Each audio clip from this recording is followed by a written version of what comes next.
because that's how they got to be billion-dollar insurance companies. If you've been injured, I'd like to help. Spencer Callahan is the one to see. Call 387-2323. LA filing number 16-7969. WNXX, Jackson, KNXX, Donaldsonville, and WDGL HD2 Baton Rouge. This hour brought to you by Spencer Callahan Injury Lawyers, LA 21-12681. Offices in Baton Rouge.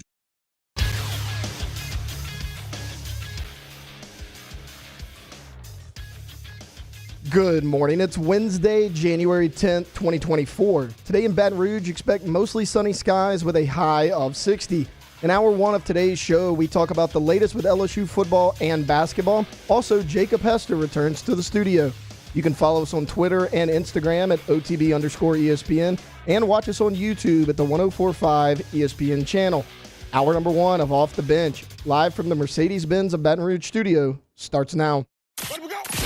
All-Star Toyota presents Off the Bench with Jacob Hester and T-Bob Hebert. Yeah. Off the Bench with Hester and T-Bob. Hey, they said I got to come off the bench. All-Star Toyota presents Off the Bench with Hester and T-Bob. Yo. Yo, what's happening, yo? Welcome in on this chilly January 2024. Winter rolling right along. OTB, T-Bob, Drake, Alondra, and Taylor hanging out with you this morning. How's everyone feeling today? Welcome back, Jake. How was H-Town? Yeah, it feels great to be back. I did the show on Friday here, but it feels like I hadn't been here in a month. I guess a lot of things happening, doing a lot of shows in between there, but it was good. Had some great coverage. Had a chance to work with EJ Manuel in that setting for the first time Nice. Because Media Day is a little bit different. Like if you're covering one singular game, it's kind of a scrum and nothing's guaranteed. But you got to go grab players. Somebody sits at the desk, and so EJ crushed that. Did a great job there. We did normal shows on Sunday, and then Monday that was the big boy. That was the long day. That was a 4-hour pregame show. Yeah, and then that was about a 3-hour postgame show. Kind of the same thing. Doing a show on the field, with a wireless mic, but also grabbing players. Grabbing coaches. Michigan, man, they were so fired up and they were so excited. You could tell what it meant to them to finally get over that hump and win a national championship. The energy was fantastic in the stadium, and so the team crushed it. It was a lot of fun to work with. Some new people in that situation, just because it is a little bit different. I would love to work with you in that situation. I think you'd crush that as well. I haven't done any.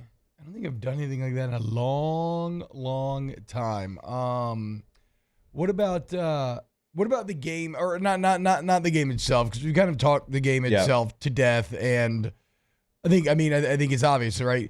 Here is one thing that I think I did. I don't know if I mentioned yesterday that I think probably bears mentioning.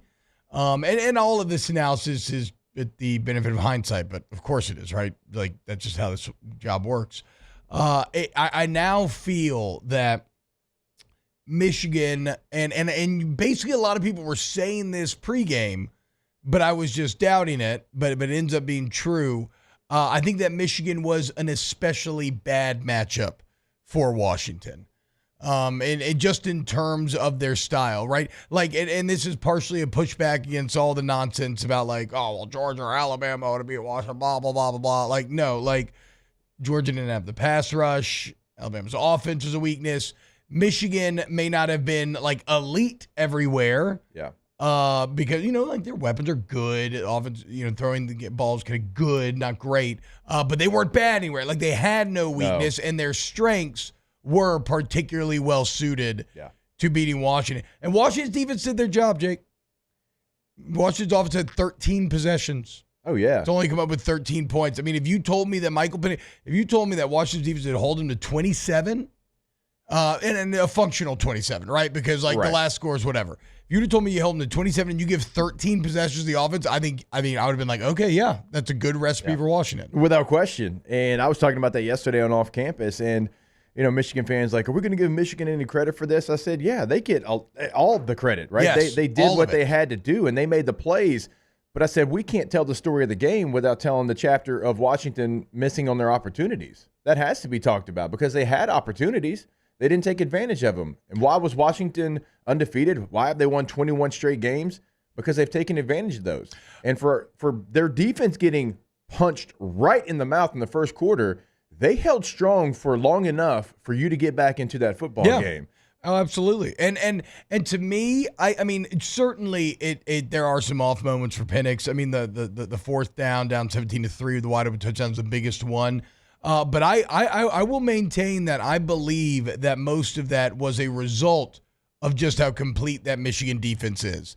The pressure they were able to consistently get, the disciplined pass rush lanes, just excellent play on the back end. They weren't ready. They hadn't seen a secondary combined with a pass rush like that. Like Texas had half of it. Texas had the pass rush, but they get smoked in the back. Not the case with that Michigan team. And so, yes, Penix didn't play his best game, but I think that's why.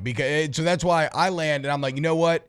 This is as satisfactory as a champion as you've had, as you will have. And there's been, like Georgia obviously was last year, whatever. 15-0.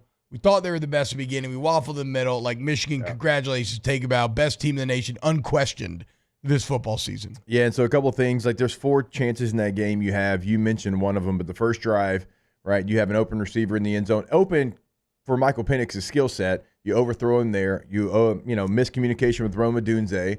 Not quite sure what that route was going to be. Was it going to be a corner route, and he turned into a seam because the coverage dictated that? Whatever, you miss on that one. You miss on the running back runs a quick rail, and he's got it. Penix puts it right on him, down, and he drops it. The Fred drops in the second half. Yeah, that was big. Right, and why was he in there? Because Dylan Johnson. Yeah. Dylan Johnson might have been 70%. Yeah. His first run, I look at EJ, I'm like, oh, okay. Because he had a nice little, it was a quick pitch. He puts his foot in the ground. He goes north-south. I'm like, okay, that was a little juice.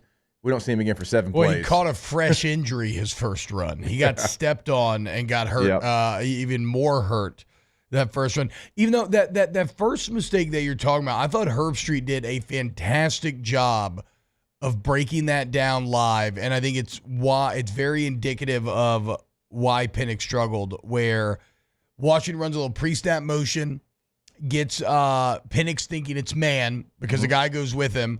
And so Penix is already locked in on that drag that's going to go across to the back. I think it was McMillan or Polk. But the safety at the last second, you see him make some sort of signal, and the safety hangs back, right? So then you see Penix all of a sudden realize his original read was wrong. And although the protection was actually picked up and the receiver's open, the alarm bells are going off because he's still holding on to the ball, and he panics and throws. So it's like an error by Penix, and we've seen him make way more impressive plays, but it's a bit forced by Michigan causing confusion and throwing him off of his rhythm. And he had always been so cool and calm and collected in that moment too, and that's what was surprising to see him. Like even if it's holding onto the ball a little bit longer than you normally would against Texas, he was still doing that. Yeah. And even if he took a shot, he knew he was going to, and he did. He rushed that one throw, and in a national championship game, that's going to be the difference. But look, Michigan had a hell of a game plan for it being a short week. And I know you can say, wait a minute, it's a normal 7-day week. No, that's a short week. When you're traveling across the country like that and you're going back and forth, Washington, they travel from New Orleans back to Seattle. Their coaches actually stayed in Seattle an extra day when the team came back down south to Houston. They wanted a game plan like in a normal situation. So the team had like some staff with them, but not any really main position coach because they stayed back. And so these teams were trying to figure out a way to have a normal game plan because it was basically 2 days of practice and then they're back on the road. Michigan was showing cover 0, like it felt like the entire game, but they never ended up at 0. Yeah. It was like me and EJ are sitting there watching, and I love watching a game with a quarterback, and we love doing it here with Flynn. Right, it's a different mindset than you and I have, and just talking about the coverages, and they were showing 0, and they never would run it, and I'm sitting there thinking, I'm like, all right, well, look, they're not going to run it, so just try to adjust off of it. And EJ made a great point. He's like, yeah, but that one time they do. Yeah, and you're assuming that they're not going to. They're going to hit you. The ball's going to be going the other way. Michigan, from every aspect of it, was ready to play that game. And you've heard me say this about Michigan before. Last year, Fiesta Bowl, I'm at that media day, and they were not locked in. No. They were like, yeah, oh boy, or, that fella. I'm like, well, give me a number. Give me a position. They didn't know TCU's roster. They were looking forward to the next game. This media day, no, it was skill set, number, player, position, splits, like every part of Washington's offense and defense that you're supposed to know, They were locked in. They were giving you basically their social security number by the end of the media day. So they learned from their mistake, and they were ready to go in this one. Well, and there's a great lesson to be learned by anybody in terms of failure. We're kind of talking just about like the joy of winning a championship versus the absolute heartbreak and of losing one, right? And the unfortunate reality is you have to have the heartbreak to make the joy matter. And you have to use your failures and all the other times in which things did not work out your way to try to galvanize you, try to motivate, try to learn from so that you can grow and accomplish those goals. And so, like, yes, the pain that Michigan went through, blowing it against the TCU team that they absolutely should have beaten last year, that pain so awful at the time makes the joy all the sweeter here on the other end. And again, it is a great, like, look at after going 2-4 in 2020, 12-2, 12-2, 12-1, and then, or 13-1. 13-1. Yeah, 12-2, 13-1, 15-0. Yep. Just hard work, sticking to the process, incremental improvement, ending in an unquestioned national championship. And now, Jake, I got to say, your coach's stock very high. I'm excited to see Harbaugh and Herbert together. Yeah, me too. In Los Angeles. Yeah, like it's going to be fantastic, dude. It's going to be fantastic. Dude, like where your head's at. T-Bob, you would have appreciated the post game too for who we interview, because you try to get anybody that's a starter and get their reaction or whatever. And we're sitting there and we're doing it. And I looked up, I said, we just interviewed all 5 starting offensive linemen. Yeah. Because that's who should have been interviewed, right? Like, we got incredible. All of them because they were so good. And the defensive line as well. But to a man, you're like, hey, Washington's offense got talked about all week long. How'd that make you feel? They said, and every lineman was like, it made us feel like we should have won the Joe Moore Award. Yeah. I mean, they were the back-to-back winners. 4 out of the 5 said that. I mean, they did, like, every little thing that you had to do to get ready for that game mentally and physically, they were ready for. And again, man, just to see the joy of them because of what you just mentioned, like stair-stepping to get to that point, right? Going through 2020 where it looked like, is he done? He's taking a pay cut. And everybody said he's the most overrated coach of all time. That was some of the things being put out there because Freezing Cold Takes has been putting it out there over the last couple of days. And then you trust the process, you buy in. I know people are going to talk about what happened this year. Connor Stallions, who was in Houston, by the way, he was seen multiple times. I understand all of that. But that team went out there and they took every single thing that Washington threw at them and they threw it right back and knocked them out of the stadium. It was a great performance by them. And it was like to see Harbaugh, like we know who he is, Corky in the press conferences, to see him just like let loose after the game and just finally like it's just whew. Yeah. I mean, I had a chance to talk with his brother, John Harbaugh, and just the joy that he had in his voice. His parents were right there. His whole family was right there. And that was the first time I saw Jim Harbaugh really relax and probably since I've seen him coach at University of San Diego, it felt like. And so that to me, and I know we'll talk about it, felt like a man that got his alma mater, where Michigan man, to the mountaintop. He's done all he can do, and now it's time to go do something else you haven't done and win a Super Bowl. Yeah, the more I think about it, the more it just feels like Harbaugh's got to be going to the NFL. There's too many jobs. There's too many attractive jobs, too much opportunity. So we will discuss that maybe a bit later in the show as well. Sorry to kind of rehash the natty there, but me and Jake haven't gotten to chop it up together, so I wanted to get his thoughts on being there live on the scene and watching that team up close. Coming up on OTB, we got to get some of the LSU news from yesterday as another major name has declared for the NFL draft. We'll break it down next on Off the Bench. Off the Bench with Hester and T-Bob. ESPN Baton Rouge, New Orleans, Alexandria, and 1130 The Tiger. Our listeners fire off their opinion. Bayou Chrysler Dodge Jeep Ram has $10,000 off MSRP on new 23 Jeep Grand Cherokee, $10,000 off new Jeep Grand Cherokee, and all new Bayou Automotive vehicles come with a 1 million-mile warranty. The crew at Bayou Automotive is going to do right by you. Hey, it's Matt Moscona. For years, you've heard me tell you about Insurance Network of Louisiana, helping you find better coverage for less money. But it's not just for your home and auto. They also offer commercial property. So retail stores, professional offices like doctors, dentists, attorneys, clothing boutiques. Insurance Network of Louisiana can find you better coverage for less money. They service the entire state of Louisiana, and they're local. So call today at 293-0450 or lainsurance.net.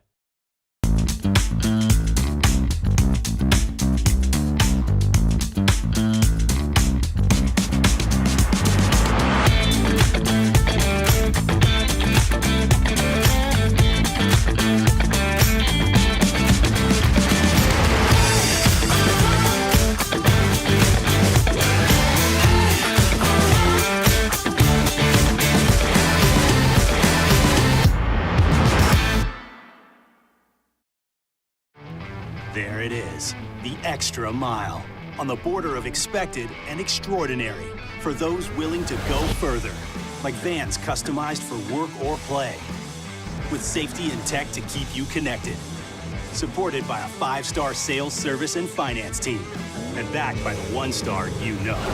So go the extra mile. It's never crowded, because so few have what it takes to go there. Mercedes-Benz Vans. I've been doing business with Luba for 25 years. They're dependable, trustworthy. It's just the attention to detail with our clients. Our folks have years and years of experience. They're highly trained professionals. But many companies have that asset.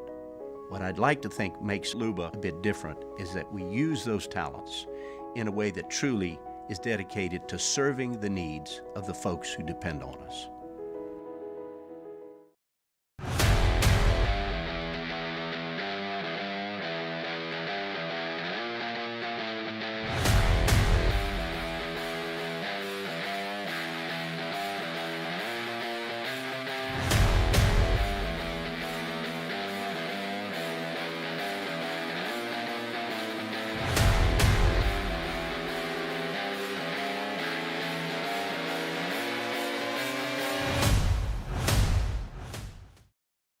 Gulf Coast Bank and Trust is giving our customers the power to bank anywhere, anytime during this challenging event. And we're right there with you. Our mobile banking app is a smart way to manage your money and time. Gulf Coast Bank and Trust, the bank that cares about you.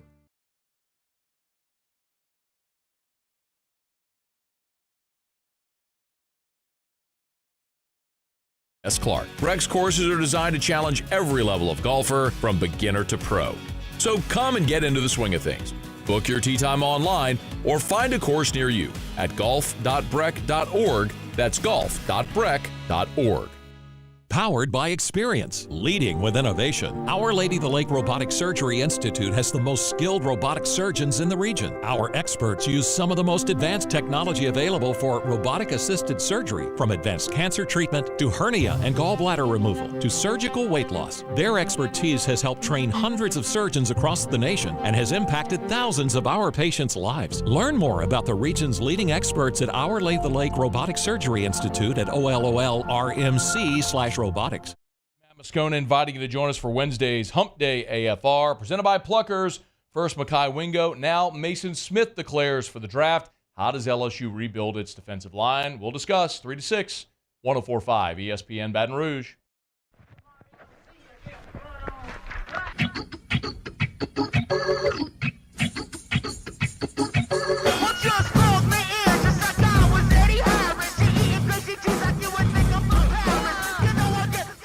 All-Star Toyota presents Off the Bench with Hester and T-Bob. ESPN Baton Rouge, New Orleans, Alexandria, and 1130 The Tiger.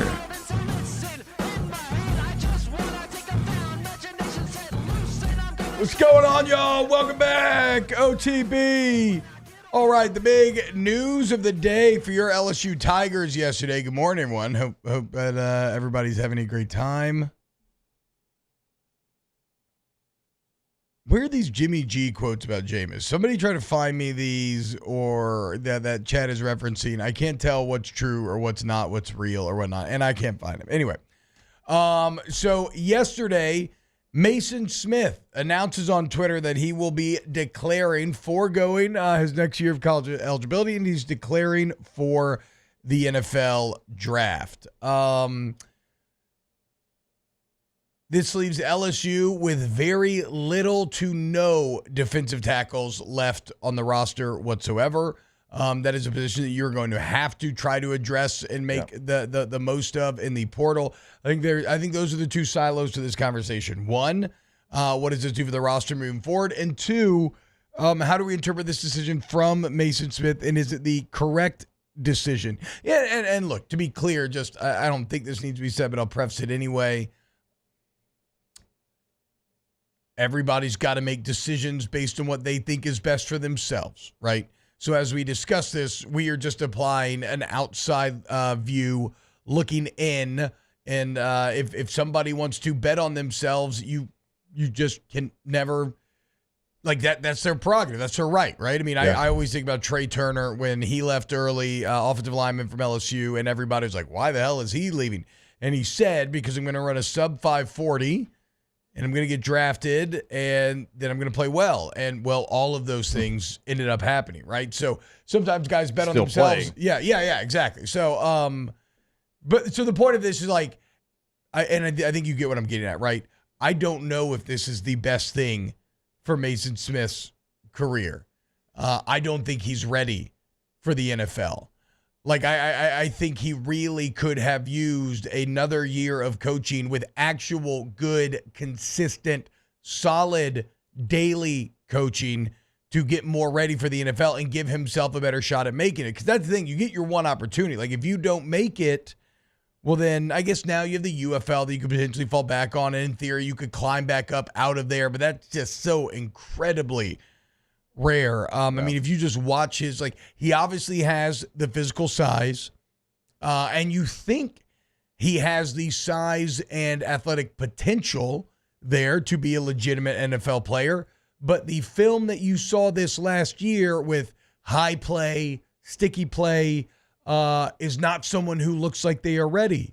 And to be clear, I think he was hurt portions of the season, and then he got healthier, then he got better at the end. And I also think, again, I keep going back to it, right? I think coaching did him wrong. And we can look back at his career, and I think the numbers kind of support that. And, I mean, even in this letter, he's referencing the huge jump up in technique and coaching that he learned at Pete Jenkins' feet. But Pete Jenkins is 80 and came in the middle of the season and was there for a few weeks. Like, what could you do? How could you grow? Getting another year of NIL money so you're financially taken care of, and then you improve your technique, you improve your stock, and you put yourself in a better position to try to make the NFL. Because if you swing and miss, again, there's no guarantee that you get a second swing. And it's really tough. Guys have ended their careers leaving too early when they had NFL potential, but they tried to force the issue. So, again, like I said, bet on yourself. Hell yeah, go do it, man. And I hope he makes it in the NFL. Obviously, I want everybody to succeed. But it feels risky to me. Me as well. And this is someone that we know has a lot of talent. This is somebody that came into LSU with a lot of fanfare, and then his freshman year, I was like, all right, he's going to live up to every single bit of that. And then he has the devastating injury. And look, he meant so much to his team that they were potentially trying to move games so he could be eligible for the Florida State game, right? That's what we heard at the beginning of this season. This season did not go his way, and for a lot of reasons. Obviously, not having a position coach, that is tough. And some of it has to fall on that. Some of it has to fall at his feet, and he knows that. In his heart of hearts, if you talk to him, I mean, Mason's a very competitive human being. He would tell you that. It's a curious case for me because you are one of the biggest faces in the NIL space for LSU. I mean, I see a billboard every single day when I drive in to work that has Maason Smith and just Maason Smith on it. Nobody else, right? And so you were doing well in that space. You would have done well in that space again this year.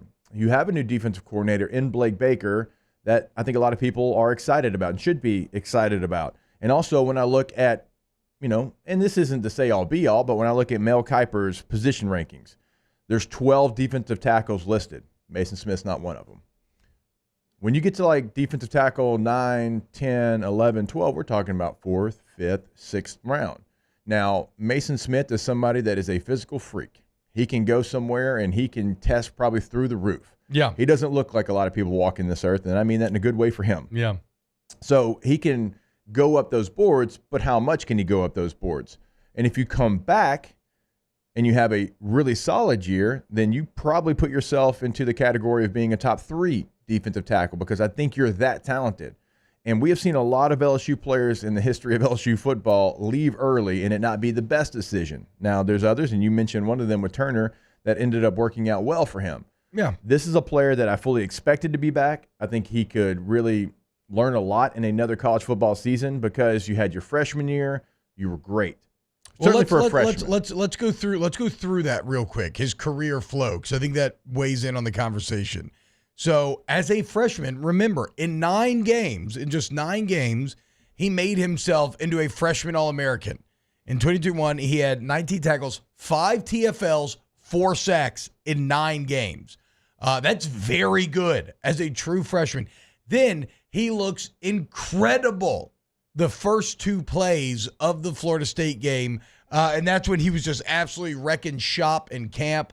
Obviously, freshman year, he's learning at the feet of Ed Ogeron, one of the most legendary defensive line coaches in college football history.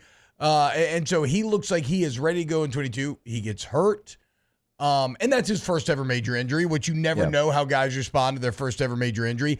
And then he's dealt the bit unlucky hand of getting hurt and having to kind of relearn the position and refine himself, and just having, I think, objectively subpar coaching to try to find his way. Again, if we see so much talent underperforming on the defense, I think you lay it at the coach's feet. And so then he comes back this year in 12 games, 28 tackles, 4.5 TFLs, 2.5 sacks. So you're telling me he played 3 more games with 2 more years of age, maturity, and experience, and yet had less TFLs and less sacks. Yeah. Like, there's a lot of meat left on that bone. And maybe that's why he's doing this, because the NFL will see that as well, and maybe somebody will. But, I mean, I don't know. Like, William Anthony's like, the NFL decides he'll be like a 3rd or 4th round pick. Like, is that right? 3rd or 4th round? Like, no way. I mean, aren't we talking like potentially? Well, I don't know. We'll see. But like, the play would dictate like UDFA or like 6'7", maybe a flyer. Yeah, the play would be exactly what you're talking about. Like the size, yes, that goes a long way, but also you had to test through the roof, I think, for that to happen. What we're talking about, like third round situation, like they don't just throw 3rd round picks at high potential. If 3rd round feels low to us on the outside looking in, that feels incredibly high to me. Yeah, that's what I'm saying. No, that's what I'm saying. Like, I don't think you really appreciate how high it is to be a 3rd round pick in the NFL draft. 3rd round pick, you're supposed to be a starter. Yeah. Regardless of position, maybe outside of quarterback, you're supposed to be a starter. So, and remember, like Maason would have 2 years left. He could come play this year and then the next year. Because freshman year, redshirt year, gets hurt in the first game, played last year. So he would only be a redshirt junior coming into this year. So he had multiple years where he could have worked on his craft. And that's what makes it even more head-scratching for me, because you have the ability to bet on yourself like for 2 more years in college as well. Let's say you take a big step this next year, and then you have like a real decision to make, like, oh, man, I could be a 1st rounder or a 2nd rounder. Let me come back, or let me go ahead and go in the 2nd round. He had 2 years to play with, not just 1. That's what makes this even more interesting, in the fact that you could make the argument if he had just 1 T, but what if he has kind of the same season? Or what if he doesn't even play as well as he played last season? We can have that combo. But when you have 2 years left, you feel like you can get a lot done there, certainly with the defensive staff and situation improving in Baton Rouge. Again, and it's just so different nowadays that the financial incentive is removed. Yeah. Like, I to Jake's point, I would argue that he is engaging in literal financial risk with this decision versus the stability of continuing to make money through NIL and then hopefully improving and kind of solidifying his NFL draft potential. Because when it comes to the NFL, the higher you are picked, the more the better chance you have of getting kept. Oh, like regardless of play. Now, obviously, the best run organizations, the best run players will win, but I mean, it's just human nature. You invest in something you need to make it work. Yeah. And so, like, if you're a UDFA, you are completely expendable. If you're a 5th round pick, you're pretty damn expendable. Yeah. 3rd round, okay, now, like Jake said, we're going to give you some rope. You're going to make round, the team. You're on it no matter what. 2nd round, you're on it no matter what. And so we live in just a completely opposite way, where this isn't, like back in the day, you make the decision and it's to go make money And that's very easy to understand. I think you're actually betting, and you're betting on yourself, so good on you. But I think this is a risky financial decision, arguably. Yeah, because of everything you just laid out there. It's not the same situation as all of us kind of grew up in. And, hey, gosh, I know it's not going to be the best money. I'll give you a quick story. We had a guy running back from SMU. He was a really good player. He was a junior. If he would have come back his senior year, he would have definitely been a draft choice, without question. He came out after his junior year because his family just didn't have any money. Yeah. His family, like he said it, like he's like, hey, my family right now can't pay their rent, and they're living paycheck to paycheck and barely at that. He said, so me coming in and making the practice squad, that changed my mom and dad's life. Right, and that's real. Like, that was real then. Yeah. And he didn't have any other way, and he felt like I need to support them. So he came out early because he knew he was good enough to make a practice squad, which was still a 6-figure salary, and he could help out his family. Yeah. Right? So those things are real. I understand that. But now, in this day and age of NIL. I mean, Mason Smith's making more than that guy. Without question. Full Mason stop. Smith made more this year, and I don't even know what his number is. I can almost in absolutes. Speaking like a Sith here, T-Bob. Yeah. He wow. made more money this year in NIL than he'll make in his rookie contract as far as base salary. God, that's so wild, man. It's so wild. And to me, this is one of the worst ancillary effects of the disaster that was the 2023 defense.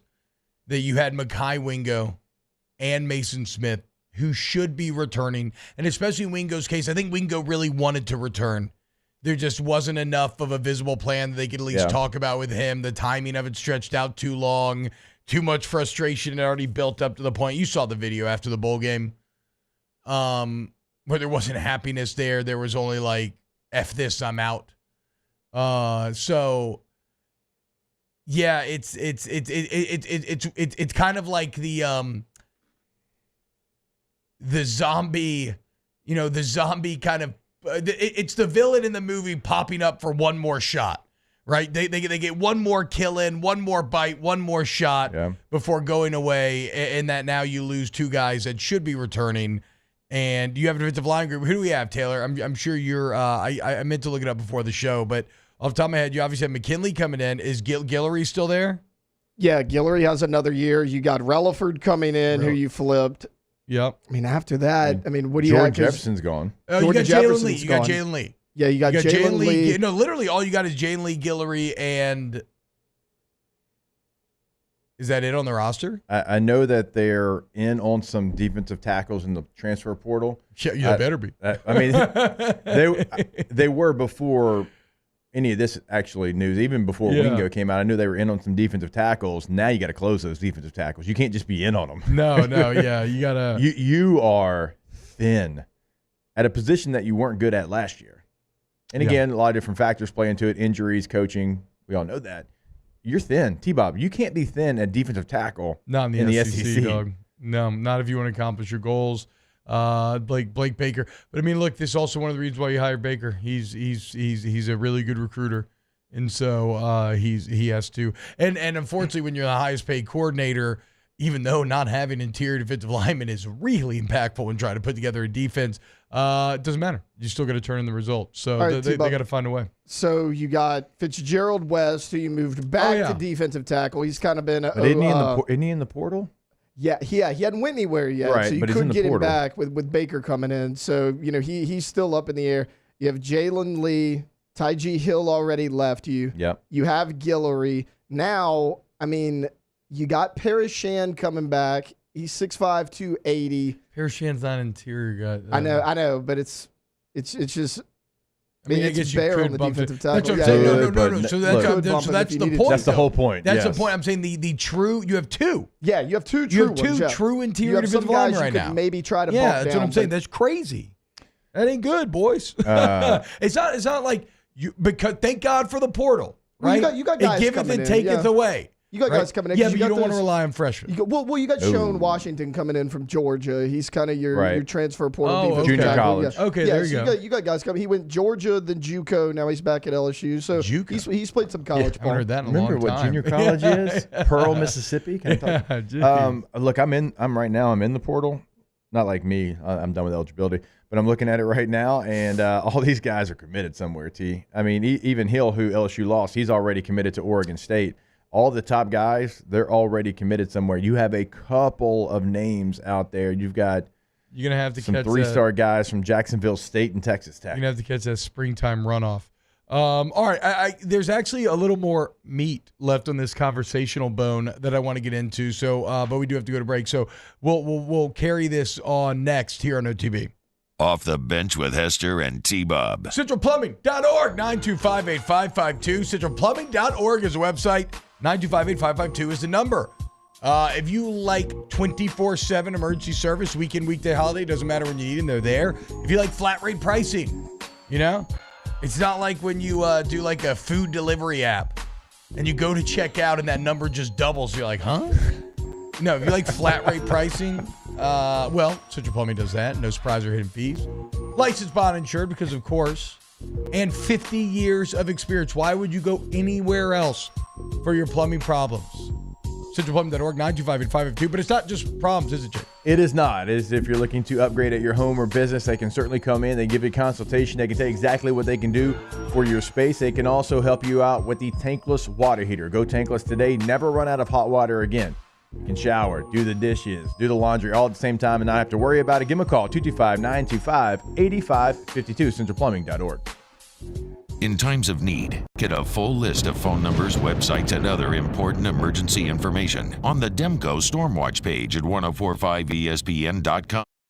Bayou Ford has the new inventory to get you in a new Ford truck or SUV today, or customize your next vehicle just the way you want it. All new Bayou Ford vehicles come with a 1 million mile powertrain warranty. The crew at Bayou Ford is going to do right by you. It was a humid day, barefoot children play, looking for that summer shade. Time just slips away. Oh, Louisiana, some kind of hold on me, like cypress stumps. Your roots are planted deep inside of me. Dylan Cruz here to tell you about Six Rings Baseball and Softball Camp. If you live on the North Shore and play ball, go to Six Rings Camps with former LSU assistant coach Dan Canaveri. His knowledge is second to none, and your child will improve and have fun doing it. Camps were held at Coquille Park and Six Rings Academy in Covington with 4 sessions over the summer. Full day and morning only sessions are available from ages 7 to 13. Go to sixringsbaseball.com or call 985-206-9096. Learn the game to love the game. Electricity is all around us, and our families depend on it. Every day is sparked by the power of a cold drink or a warm meal, a movie night, and a comforting light at the end of a dark hallway. From sunrise to sunset, playtime to bedtime, our team is ready to take care of your electrical needs. Even in the case of an after-hours emergency, the light in your life shines brighter with Mr. Electric.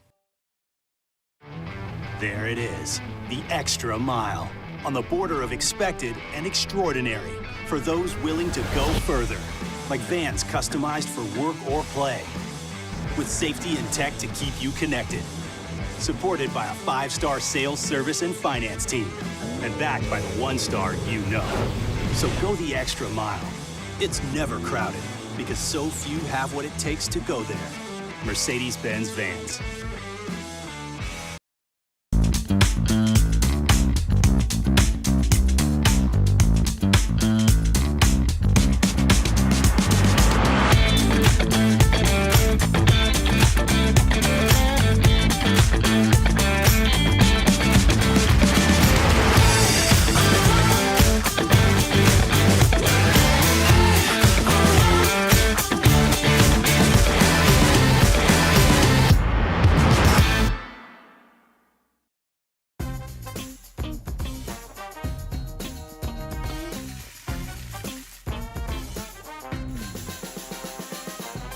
The best kept.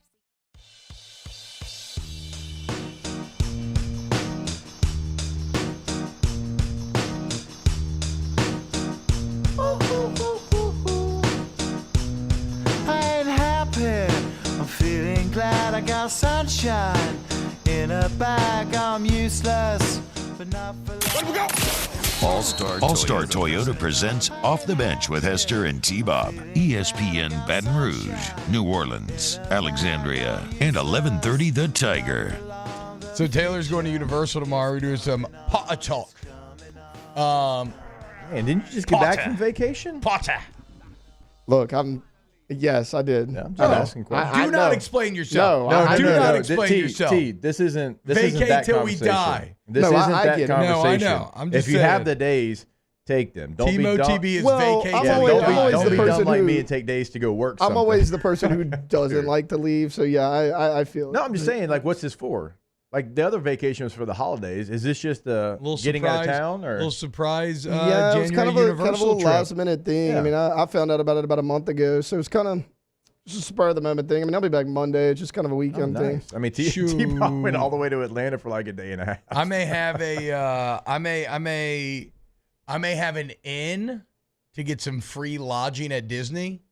And if that's the case, I'm gonna have one of these little last-minute jaunts myself. I don't know. I gotta see if this connection pans out. But yeah, if it does, you'd expect me to see me in Magic Kingdom once again. Also, I forgot to mention this, dude. One of the coolest moments of this last Disney trip. Have you ever seen in Magic Kingdom they have the sword and the stone in front of the carousel, right? Have you seen that, Jake? Yeah. Have you ever tried to pull it out? It's like impossible to pull. It's like jammed up in there. No, I got 5 kids, so no. What, you never tried to pull out the sword? Oh, wow.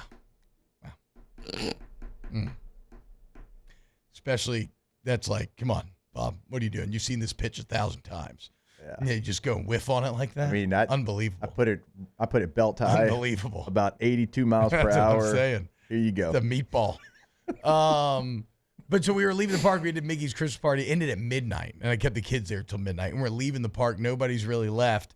And I go to try to pull the sword. No luck. Alice goes. Sword comes out the stone. Because I guess they just have somebody like watching who presses the button to make it come. But she was freaking hyped. So she is the literal destined queen of England. My daughter is. So all of you EPL fans, if you want me to help your team win once I'm in power, just let me know, Jake. I got you, dude. Thank you. I appreciate that. Okay, so let's there's a couple more things we're going to get to here. Edom says the spring portal window sucks. The talent's in the first portal window. Well, she missed that. That's fair, but I mean, beggars can't be choosers, right? Like you have to try to find you have to tamper. You need to go find talented D linemen that are out there that may be relatively unhappy. And I'm sorry that I can't find the comment right here, but somebody did raise a good point. If you think about it from a financial management situation, anytime a player who has a lot of NIL dollars leaves, in theory, although you have to convince the money behind those dollars to continue to invest them, right? But in theory, that frees up resources. Right. So if you do need to go do some tampering and start planting some spring seeds to hopefully grow some defensive tackles away from their current school, you should, in theory, have some finances to play with in terms of creating attractive packages. And also remember, like the players that have gone to their new destination are committed. They're not signed. And so I'm not saying you're going to get any of these guys, but we have seen like UNLV's quarterback yesterday is like, I'm going to Georgia. And I wake up today, it's like, actually I'm going to USC. Yeah. So I mean, which good for him. I mean, why would you? Yeah. Yeah, I'm right. It makes there a with lot you. more sense. So like those things can still happen because this is a big defensive tackle class. You actually have 2 Ivy Leaguers that were highly sought after defensive tackles. Joey Slackman, who's going from Penn to Florida. And let me guess the other one, the Thor guy? Thor Griffith. Yeah, going from Harvard to Louisville. That is just pull up a picture of Thor Griffith, Taylor. He looks like Thor That Griffith. is a meatball of a man. Just pure, thick, barrel-chested muscle with short arms. Reminds me of myself, just way stronger. Regularly. He was on Bruce Feldman's top 10 freaks list yeah. before the season for benching 225 like 7,000 times. All right, if we're looking at guys that are not committed while we look up this picture, Jameer Caldwell from Houston. He is a 4-star guy. He is currently in the portal. He's from South Carolina, so maybe that's a target. I think he was the 5th rated defensive tackle that entered the portal, so he's still available. Obviously, Houston, not that far from I Baton feel like Rouge. you He'd actually gotta get a little that. bit closer I feel like to you home. have to land him now. And also Norman from Florida, defensive tackle from Florida. He's somebody that is still in the portal. He was a 4-star out of high school. He's a 3-star, right on the verge of being a 4-star in the portal. He's still uncommitted as well. So there's a couple of guys that have been out there. They've been players. I think Norman actually would have 3 years of eligibility left. Christopher Ross from Texas is in the portal. Again, 4-star guy out of high school, 3-star guy in the portal from the North Shore there in Houston. That might be a target as well. So there's a couple of guys, but it's just a couple of guys. So you got to go out there and try to get them right now, knowing this news with Wingo, with Maason Smith now deciding to, and Jordan Jefferson deciding all to go to the NFL. Taylor, I'm going to have to make fun of you if you can't get a picture, if you can't get it up sooner than this. There we go. And here we go. I don't even think that's a very good representative picture of what we're talking about. I need you to take a lap. Yeah. I need you to take a lap. Yeah. Hey, vacation starts tomorrow, bud. Yeah, not come today. on, dude. Lock it in, Taylor, okay? Not the sharpest action, if you will, just now. I see Alondra nodding a head back there. I mean, you make him look like a high school player here. I know he's in his college uniform. I know. But I feel you. But that does not look representative of the meatball of a man that we were discussing. All right. When we get back, we're gonna try to make him. Okay, now we're getting closer. I still don't love it. We're zeroing in. But we're getting closer. Hopefully Taylor can improve when we get back. More off Make the that bench. background on Windows 98. Off the bench with Hester and T-Bob. No, Hayes Fawcett made that. Like, he makes every single graphic for everything in college football. All-Star Toyota Baton Rouge, All-Star Toyota of Baton Rouge.com. I'm just giving Taylor a hard time because he's figured out he's Slytherin, which makes all the sense in the world. All-Star Toyota Baton Rouge, All-Star Toyota Baton Rouge.com. Go to the body shop, man. All makes and bodies welcome. That All-Star Toyota Service Center is fantastic. If you need work done on your car, you need a checkup, whatever, insurance claims are welcome. Free professional estimates, the shuttle service, the rental cars. And if you mention Off the Bench, mention Jake, mention T-Bob, whatever, you get $100 towards that deductible. All-Star Toyota Baton Rouge, All-Star Toyota Baton Rouge.com. Yeah, go to the website today. Certainly you can buy the new vehicles. You can check out the leases as well. Everything's available in the leasing department, but also in the rental department. Now, you don't get that many places. Everything is available, no matter what you need. Van, truck, midsize, full-size SUV, sedan. It is available per day rental prices, and you can take those prices out at All-Star Toyota of BatonRouge.com. Our listeners fire off their opinions on the jimsfirearms.net hotline at 499-1045. Keep listening for your next chance to shoot us your thoughts with the jimsfirearms.net hotline on 1045 ESPN Baton Rouge. Hey, look what I found! The motivation I needed to live healthier. My new favorite sport. I found my groove. I found I'm part fish. My second win when I needed it most. I found more than a gym. The affordable childcare this mom needed. Time for myself. We found our why. Have you found yours?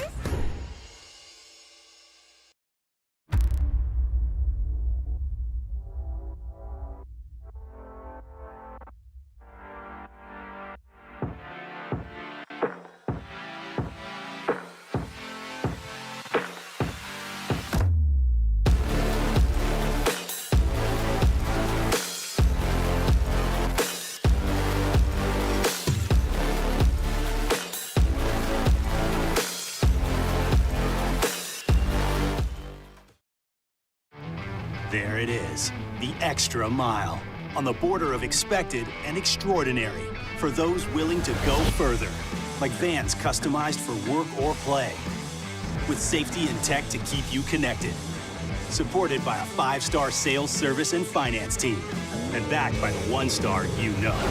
So go the extra mile. It's never crowded, because so few have what it takes to go there. Mercedes-Benz Vans.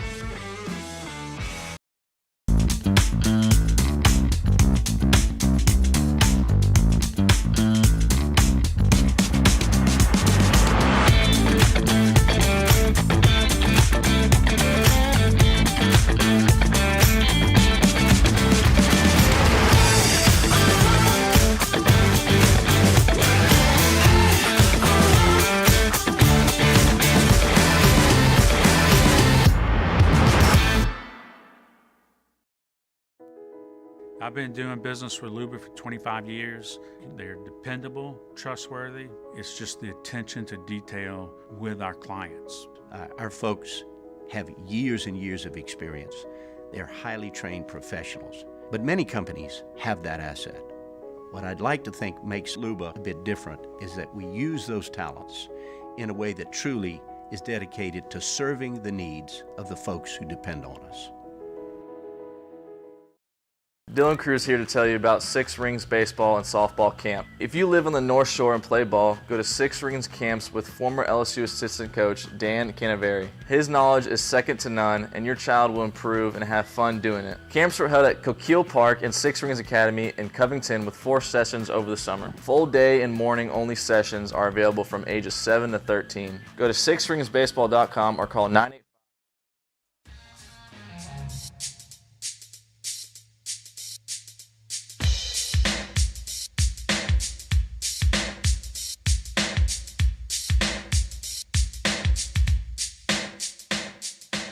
All-Star Toyota presents Off the Bench with Hester and T-Bob. ESPN Baton Rouge, New Orleans, Alexandria, and 1130 The Tiger. Howdy, y'all. Welcome back. OTB, Hour 1. Get ready to wrap up. Talking a lot about this LSU defensive line. But how about this LSU defensive basketball team? Yeah, man. How about it? I actually tuned in a little bit last night as I was talking to my old man. So I talked to the Cannon for about 45 minutes last night, y'all. And I'm going to try to explain the rift between the Cannon and a large portion of the Who Dat Nation right now, especially younger portion. We'll get into that a bit later in the show because I think I have it pretty sussed out in terms of why this is all being interpreted so differently. And we still haven't even gotten Jake's take on the rogue victory formation touchdown. So we'll get to all that. But I had the game on as we're talking on the phone, watching. And look, man, we're not going to go like crazy, although LSU is undefeated in the SEC. I mean, 2-0, tied first place. Yeah, no big deal. Like this is a team, and even the game itself looked, I think Matthew Brune from On 3 had he said it well.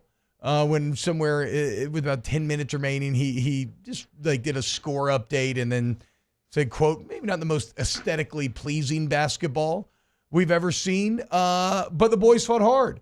And the boys survived a couple pushes from Vanderbilt late. Jalen Cook's fantastic. Yeah. Jalen Cook is giving me a lot of Tremont Waters vibes in the first year of Will Wade when they managed to go like 8-10 in the SEC, but they were fun and like scrappy and exciting. I'm getting a little bit of those vibes from this team. I'm with you as well, and we know like he started here, leaves and goes to Tulane, becomes a really good player. I mean, one of the best in the mid-major ranks a year ago. I mean, people talk about him all the time, and you're like, man, I wish you could have done that at LSU. And then, well, he decides to come back to LSU, but he wasn't eligible. Because the NCAA, the governing body that doesn't govern, we all know that. They weren't going to do anything. And it's like, wait a minute, how can you even remotely say somebody can't be eligible after what you allow with certain cases? And then, obviously we find out the news, or there's a judge that says, no, everybody's eligible. You can transfer twice. And so then you get Jalen Cook on the court, and it completely changes the narrative of your team.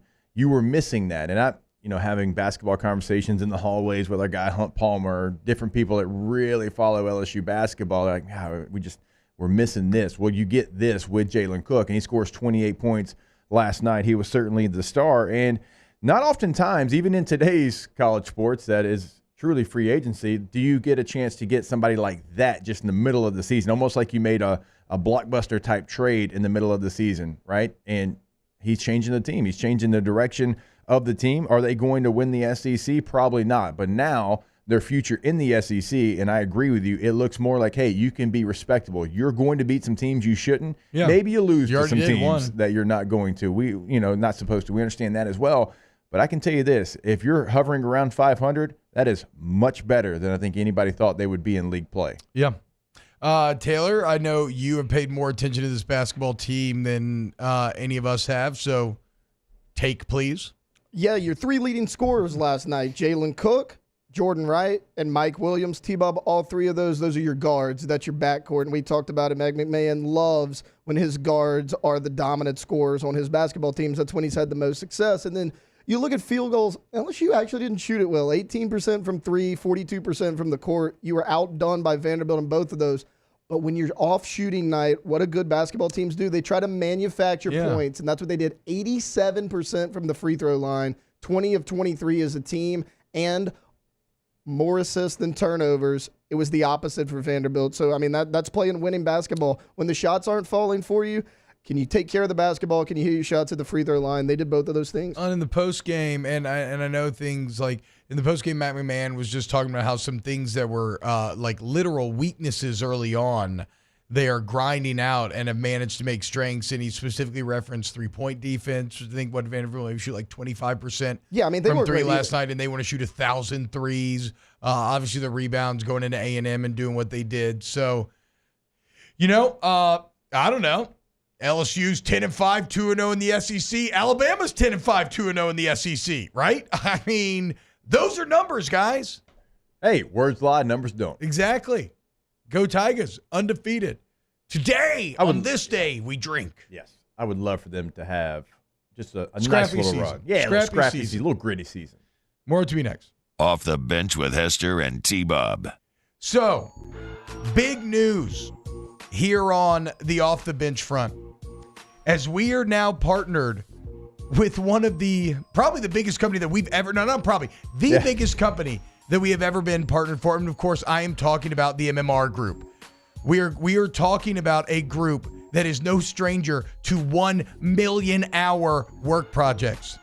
We're talking about a group that manages 30 offices throughout North and South America. I mean, this is a company that works all over the world and is based right here in Baton Rouge. And Jake, I went and toured the campus, and it's fascinating, right? Because when it started decades ago, you have your original building. Well, now it's crawled out, and there's just so much. And if you are looking for a place to take your career to the next level, you want MMR, where you're a student seeking internship, your beginning career, or a seasoned professional, go to mmrgrp.com.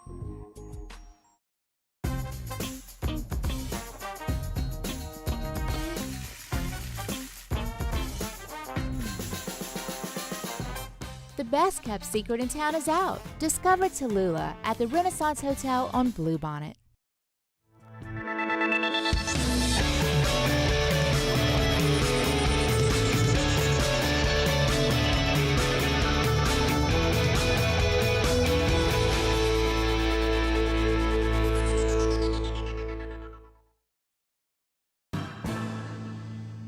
His name was King.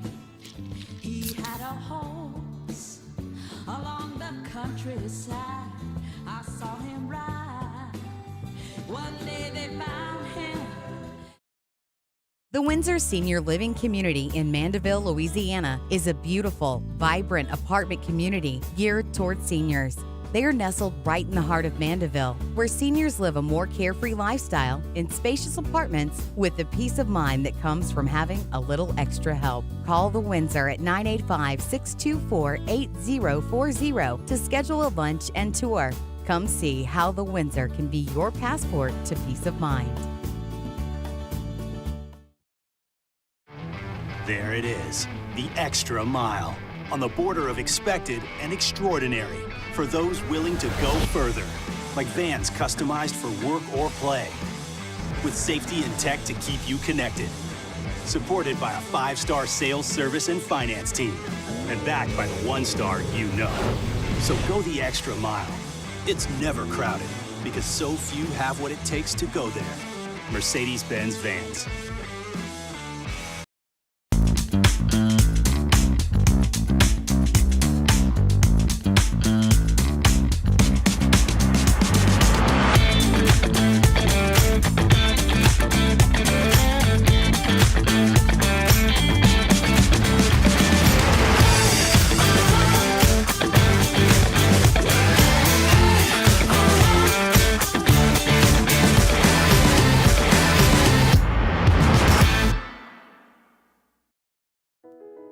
I've been doing business with Luba for 25 years.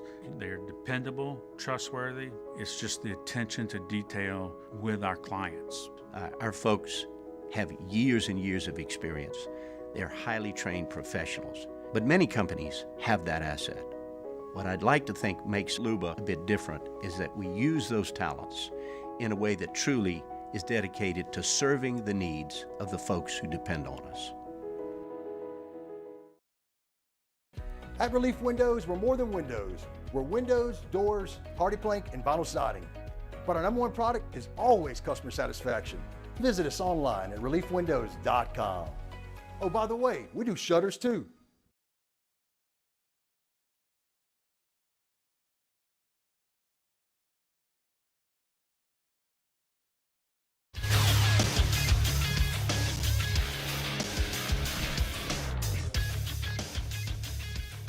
Good morning. It's Wednesday, January 10th, 2024. Today in Baton Rouge, expect mostly sunny skies with a high of about 60.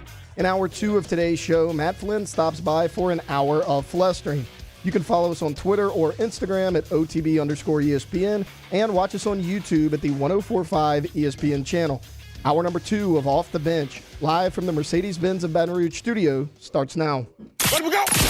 All-Star Toyota presents Off the Bench with Jacob Hester and T-Bob Hebert. Yeah! Off the Bench with Hester and T-Bob. Hey, P, they said I got to come off the bench. All-Star Toyota presents Off the Bench with Hester and T-Bob.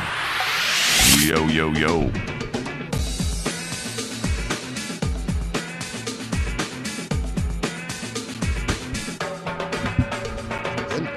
Yo, what's happening, y'all? Hey, look at this. Look at us. Back together once again for the first time in a few weeks. First time in 2024. Second hour of Wednesday means only one thing. Flestering. As Matt Flynn is now joined us here in studio. T-Bob, Jake, Matt, Alondra, Taylor. Hanging out with you, Matt. What's going on, man? Great to see you. You look fantastic. You know what I know for certain about What's Matt that? today as he comes in. His core is warm. Yeah. Oh, yeah. Vest season is officially. Yeah. I don't in know about his play. arms. Dude, I feel like but we've his been core is saying vest warm. season's officially here since. What? Well, Well, you it's know, because October? Louisiana is a vest state, given that we actually today's actually probably a bit cold for vest, or at least it was this morning. Yeah. Like you may need to go full sleeves. At Traction and Sportsplex, it's always vest season. Yeah, very true. Yeah, always. I wore a vest the other day to play tennis in, and it's so funny. I just had one randomly that I had gotten as a gift from a friend, and it's so funny how similar it felt to when I wear like my wizard costume or something. Like wearing the vest literally felt like I had a costume piece on just because I'm just not used. Because if you had just seen my outfit, it like represented a lot of things that maybe don't necessarily. I don't know if that's entirely my personality, but it was fun and it was like, dude, I kind of got it. Yeah, it you was get it. super Oh, comfortable. what's the my core stayed so warm. Like, and I'm not even making a joke. Like, legitimately was super comfy and warm. What's the Baton Rouge vest? Is it Columbia? That's whatever or Patagonia. Patagonia. That's the floating around standard. Columbia. What is that, Lulu? That's the uniform. No, this is Old Navy. This might be Lulu. This is the first It looks vest. Lulu. This is one of the first Looks like vests me. that my wife got I me. like the hood portion of it. I can get behind that. I got the hood Yes, popping I can get out. behind It's not a that. big deal. But this, Yeah. so vest I do was like the hood. actually a catalyst for me to get a fanny pack. I got so used to not having my keys and stuff in my pockets. Yeah. It's the best. So once vest season ends, Where's the fanny pack, Bob? I don't have it today. That's actually in the car. Oh, wow. Okay. Yep. So I'm not used to seeing Not the a big fanny deal. pack. But anyway, yeah, happy to be here, boys. Happy New Year. Yeah. I Thank get you, my high. My New Year's resolution is to come every week this year. Wow. Yep. I've spent years doing.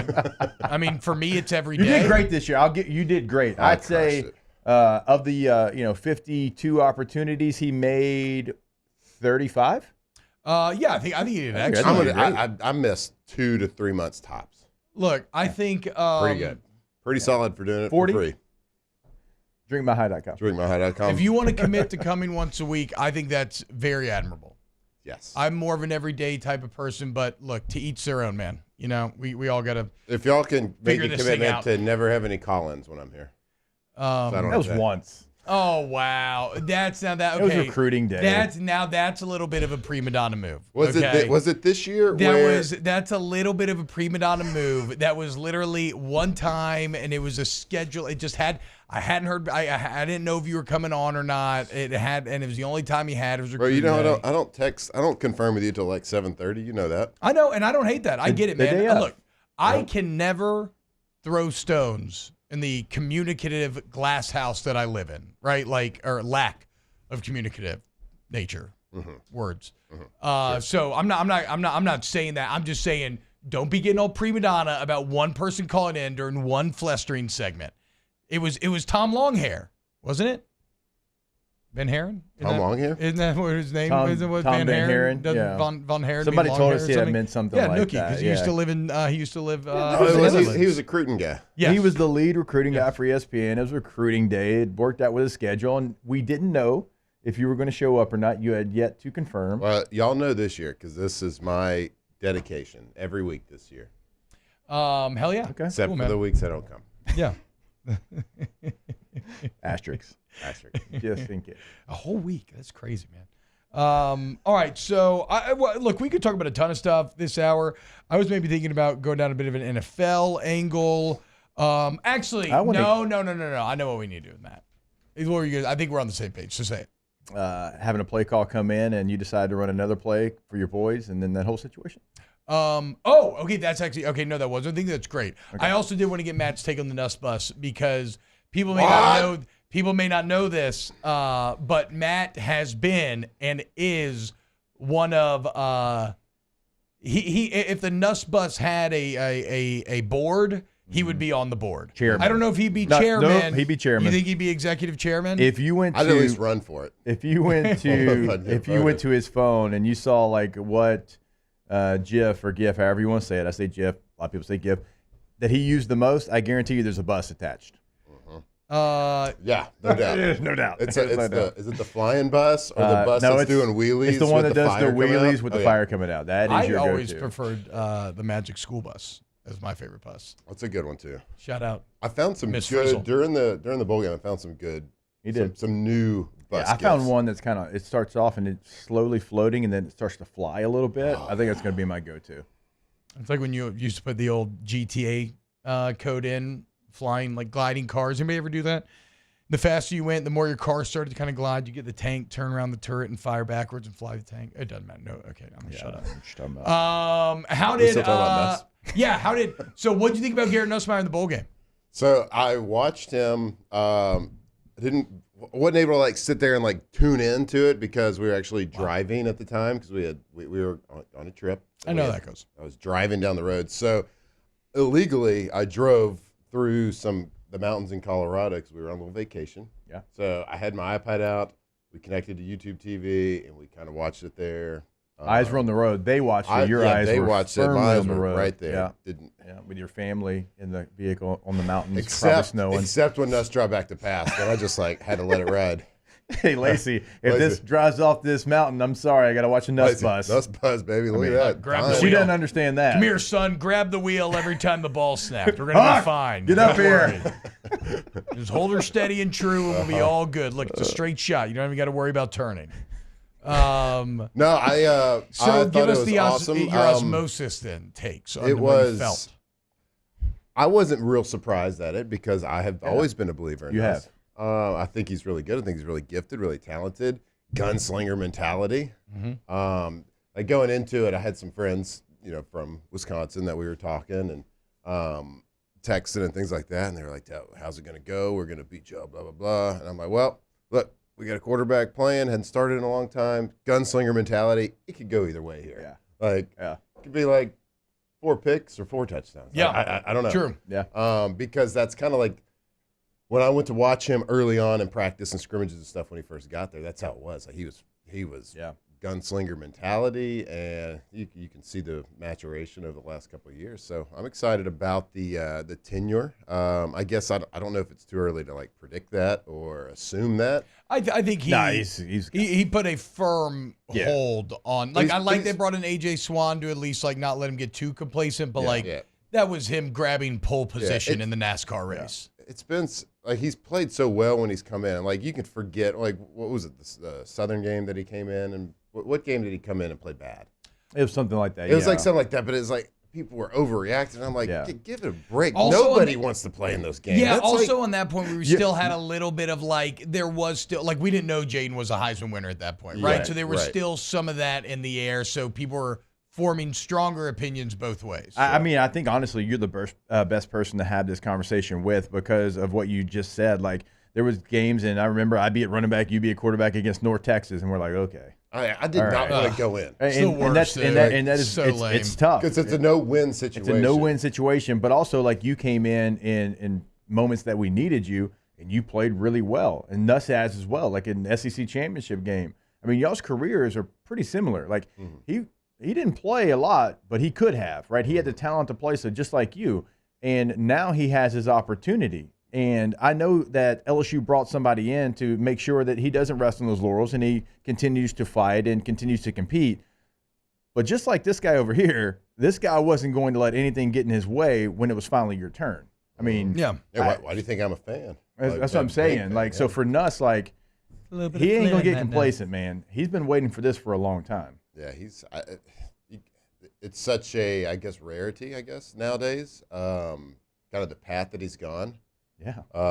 That he's taken. That's a great white buffalo. Man, and just like him and Carson Beck are like the only two that I can really think of. You watch a guy get transfer in, and you probably at the beginning think you should be playing over him, and then you're like, oh, okay, he's Heisman winner, but like awesome attitude, like on the sideline. Oh yeah. I mean, just done things the right way. So it was good to go see him. Like I was a little bit nervous going up to that game because because of the landscape of college football these days. Of he doesn't play good, he might not get the opportunity. Yeah. Like I believe he could do it, just from my limited access and limited viewership of him. But limited access because you don't go out there. Would you can't come in there? I'm in the hydration laboratory, bud. Would you agree with my main takeaway, which is that look, the yards and stats, like the raw stats are obviously awesome. It's 395, it's 3 touchdowns. That's great. But what I really love and what makes me excited is the situational success.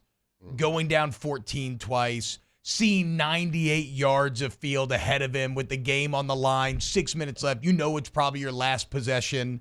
Like you have to go win the game. Otherwise, people aren't going to care about any of those numbers you put up. Like that makes me more excited than the overall numbers.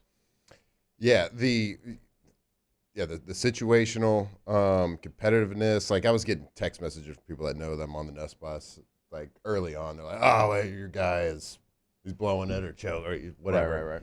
And I'm like, guys, it's like been one drive. Relax. Yeah. I mean, come on, let him get a little bit of game flow. People, it's just that the LSU defense makes one drive feel terrifying. Right? One failed drive, and you're already down 14-0. What's really exciting is like the success LSU has had in like the last decade of just like breeding receivers and having excellent receivers. Like just look at his ball placement, just down the field everywhere. He's the kind of guy, like I said, a little bit of that gunslinger mentality that's going to give him a chance, but he's not going to throw a deep ball 5 yards out of bounds either. Like he's going to throw it to where they have a chance to make a play. Yeah, and we saw that. And with the history that LSU has shown, the likelihood of LSU making that play over the defense is pretty high. So it's just he makes throws that he makes throws look easy that are not. I think the game flow of this game is exactly what you're going to get. There's at one time he's rolling to his right, receivers going from right to left, running a 15, 18-yard dig route, and Nuss throws across his body and dots it right on that dig route. And it was a 20-yard gain. And not a lot of quarterbacks have the arm strength and ability and talent to do that. He does. And also he had one where he threw it in there a little bit late. He had a check down, and he got intercepted. Yep. I think you get more of the first thing that I'm talking about more than you get the interception. but that's kind of who he is. He's going to make 80% plays, and there's going to be probably 20% of the time you're like, did the arm get him in trouble? But that's okay. I think you can be a elite quarterback and have what he has. You can tiptoe that line a lot, and then what they have to be careful with coaching with him, like if he has success early on, to make sure he doesn't kind of like revert back and get like a little overconfident on some stuff. Like I remember watching Stafford, and I'm not making a comparison. I remember watching Stafford when he was in college. And he had such a good arm. He got away with a lot of stuff. Yeah. Like he got away with throwing it into triple coverage. We used to call that like cover 3 when there's 3 guys around around your receiver. And like he had such a good arm, he could get away with it. And we were like, it's not going to work in the NFL. And it didn't early on. Right. But then he learned to slow it down and make the right reads. And then if he had to rely on that specialness of an arm, he could. But yeah, I mean, he had the check down for them, and you know better than I. You played in the division. I only played him a couple times in Detroit. Like their check down he'd tap his helmet, and Megatron would go deep. That was their check down. It wasn't like a check down to a back. It was he was rolling, panicking. He'd tap his helmet twice, and wherever Calvin Johnson was, he would go to the end zone, and he would literally just throw it up. I mean, I trust Calvin Johnson too. I would do that. He did it when we played him in Detroit. He did it 3 times, and he caught 2 of them. My guy E-Dub, Eric Weddle, College Football Hall of Famer, but still he caught it right on top of Weddle's head. So how much did Nuss pass for? He threw for 395? 395 and 3 touchdowns. I played a game against the Lions where I think Calvin Johnson had like 350 yards receiving. Yeah, that makes sense. Just receiving. That makes sense. And then I think the last thing too, it's like I'm excited when you have an entire offseason to really highlight his skill set, build out the running game a bit, I think, to support him with this very good offensive line, a little less reliant on like Jaden Creighton like you were last year. I think it's going to be very exciting offensively. And I'm excited about the defense, so you got to get interior D-line. We don't need a squared defense. away. We don't need one. Well, we're paying $2.5 million to the coordinator. That's a lot of money. Yeah, hopefully. Hope he's good. All right, when we get back, more flustering.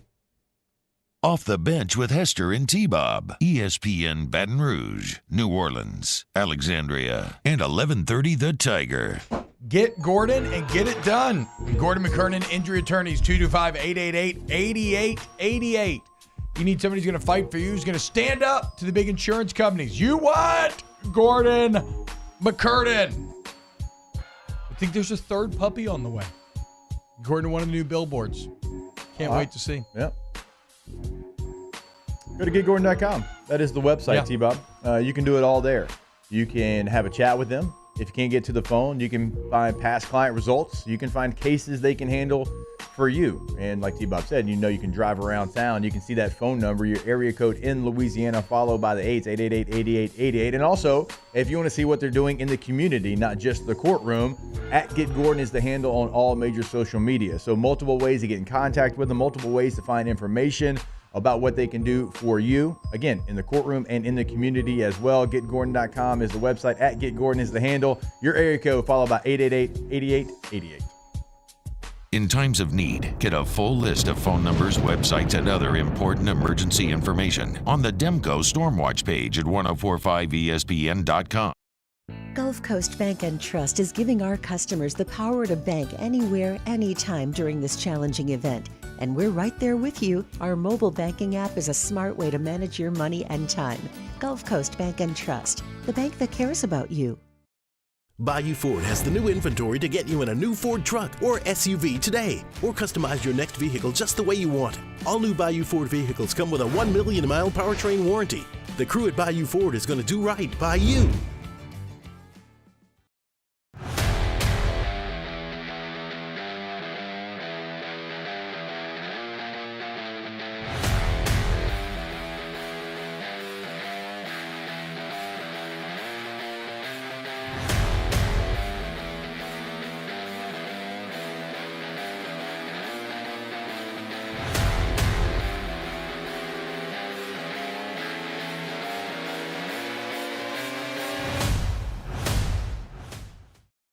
Dylan Cruz here to tell you about Six Rings Baseball and Softball Camp. If you live on the North Shore and play ball, go to Six Rings Camps with former LSU assistant coach Dan Canaveri. His knowledge is second to none, and your child will improve and have fun doing it. Camps are held at Coquille Park and Six Rings Academy in Covington with 4 sessions over the summer. Full day and morning only sessions are available from ages 7 to 13. Go to sixringsbaseball.com or call 985-206-9096. Learn the game to love the game. Electricity is all around us, and our families depend on it. Every day is sparked by the power of a cold drink or a warm meal, a movie night, and a comforting light at the end of a dark hallway. From sunrise to sunset, playtime to bedtime, our team is ready to take care of your electrical needs. Even in the case of an after-hours emergency, the light in your life shines brighter with Mr. Electric. There it is, the extra mile, on the border of expected and extraordinary, for those willing to go further, like vans customized for work or play, with safety and tech to keep you connected, supported by a 5-star sales, service, and finance team, and backed by the 1-star you know. So go the extra mile. It's never crowded, because so few have what it takes to go there. Mercedes-Benz Vans.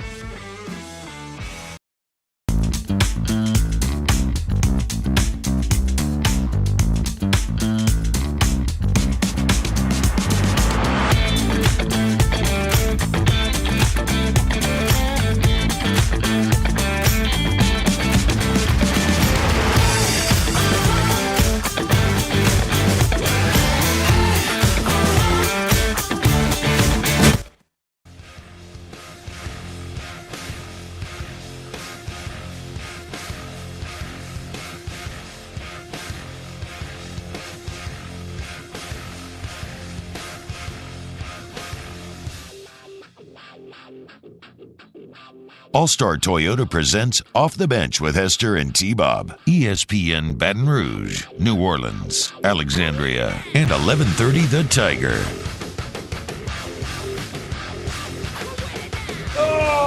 Look, I don't know if anybody told Alondra this, but the fact that I've heard multiple Beastie Boys songs already today, A+ effort.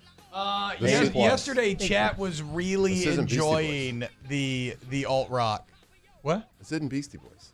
No, I'm talking about the bump music though. I'm just it's been good. I wanted solid. Yes, I wanted to point out that I've already heard Beastie Boys, and when I was doing local radio, I used to have Beastie Boy Tuesdays. She didn't know that. I've already heard it. That's a banger as well. Nice job. Let's go. Tip of the cap to you.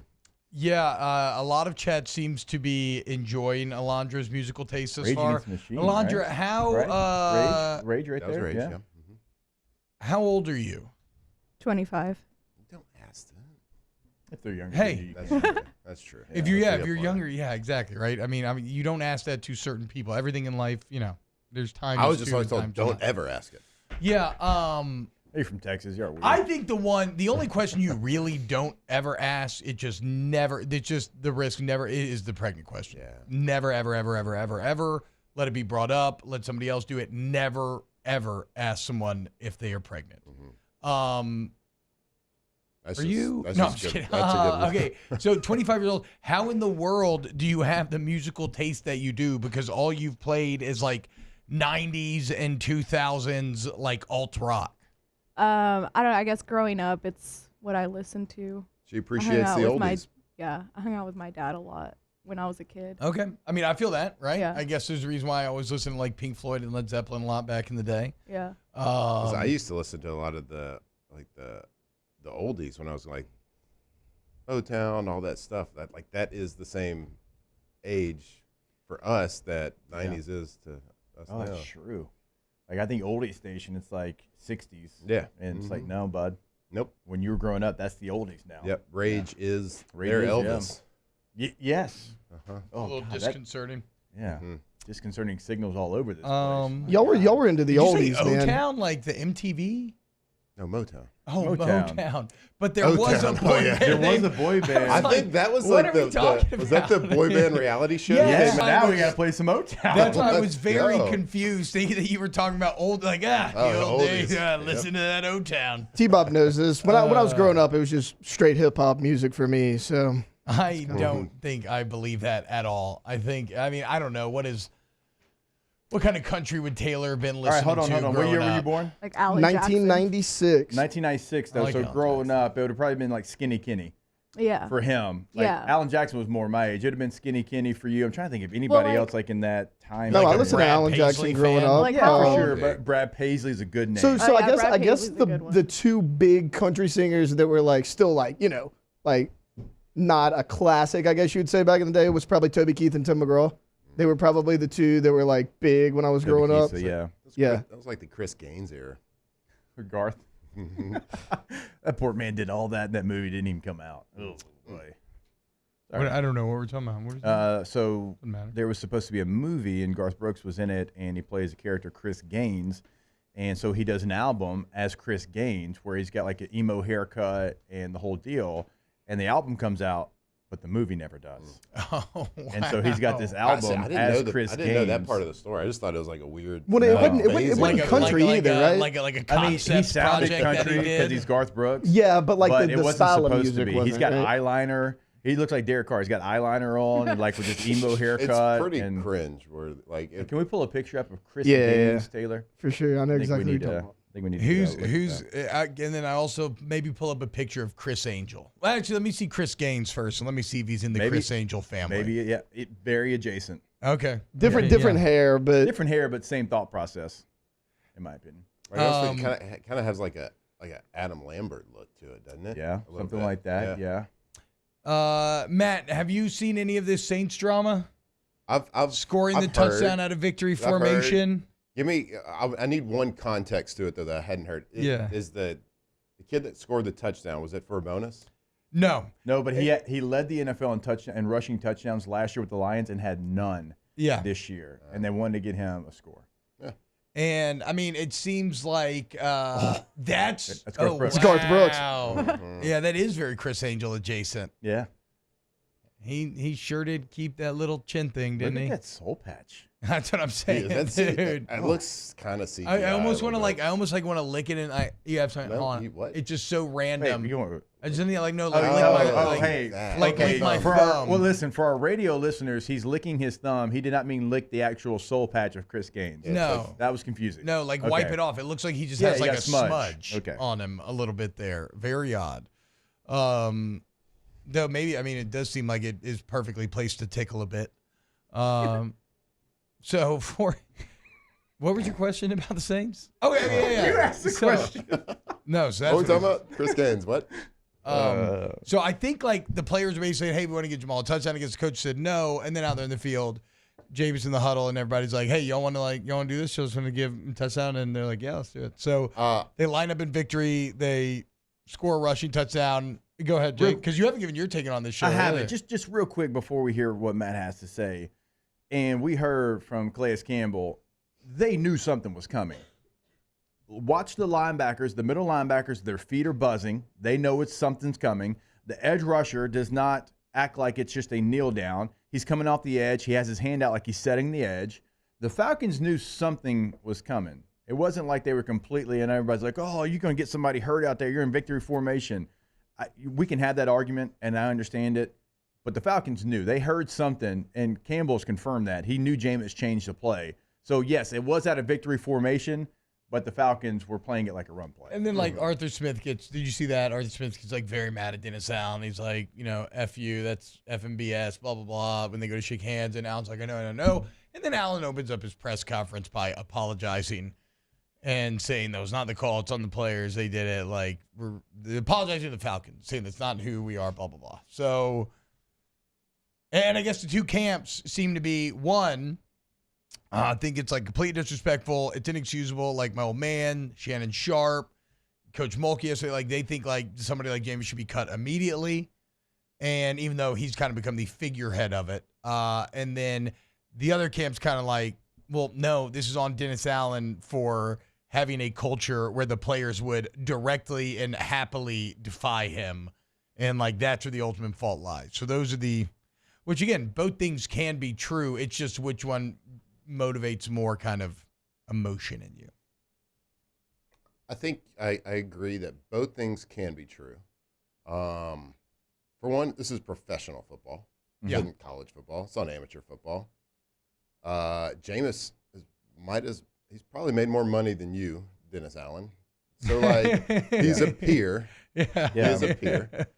But I will say I've never seen a more disappointing or weak performance of a head coach than that statement at a press conference. I agree.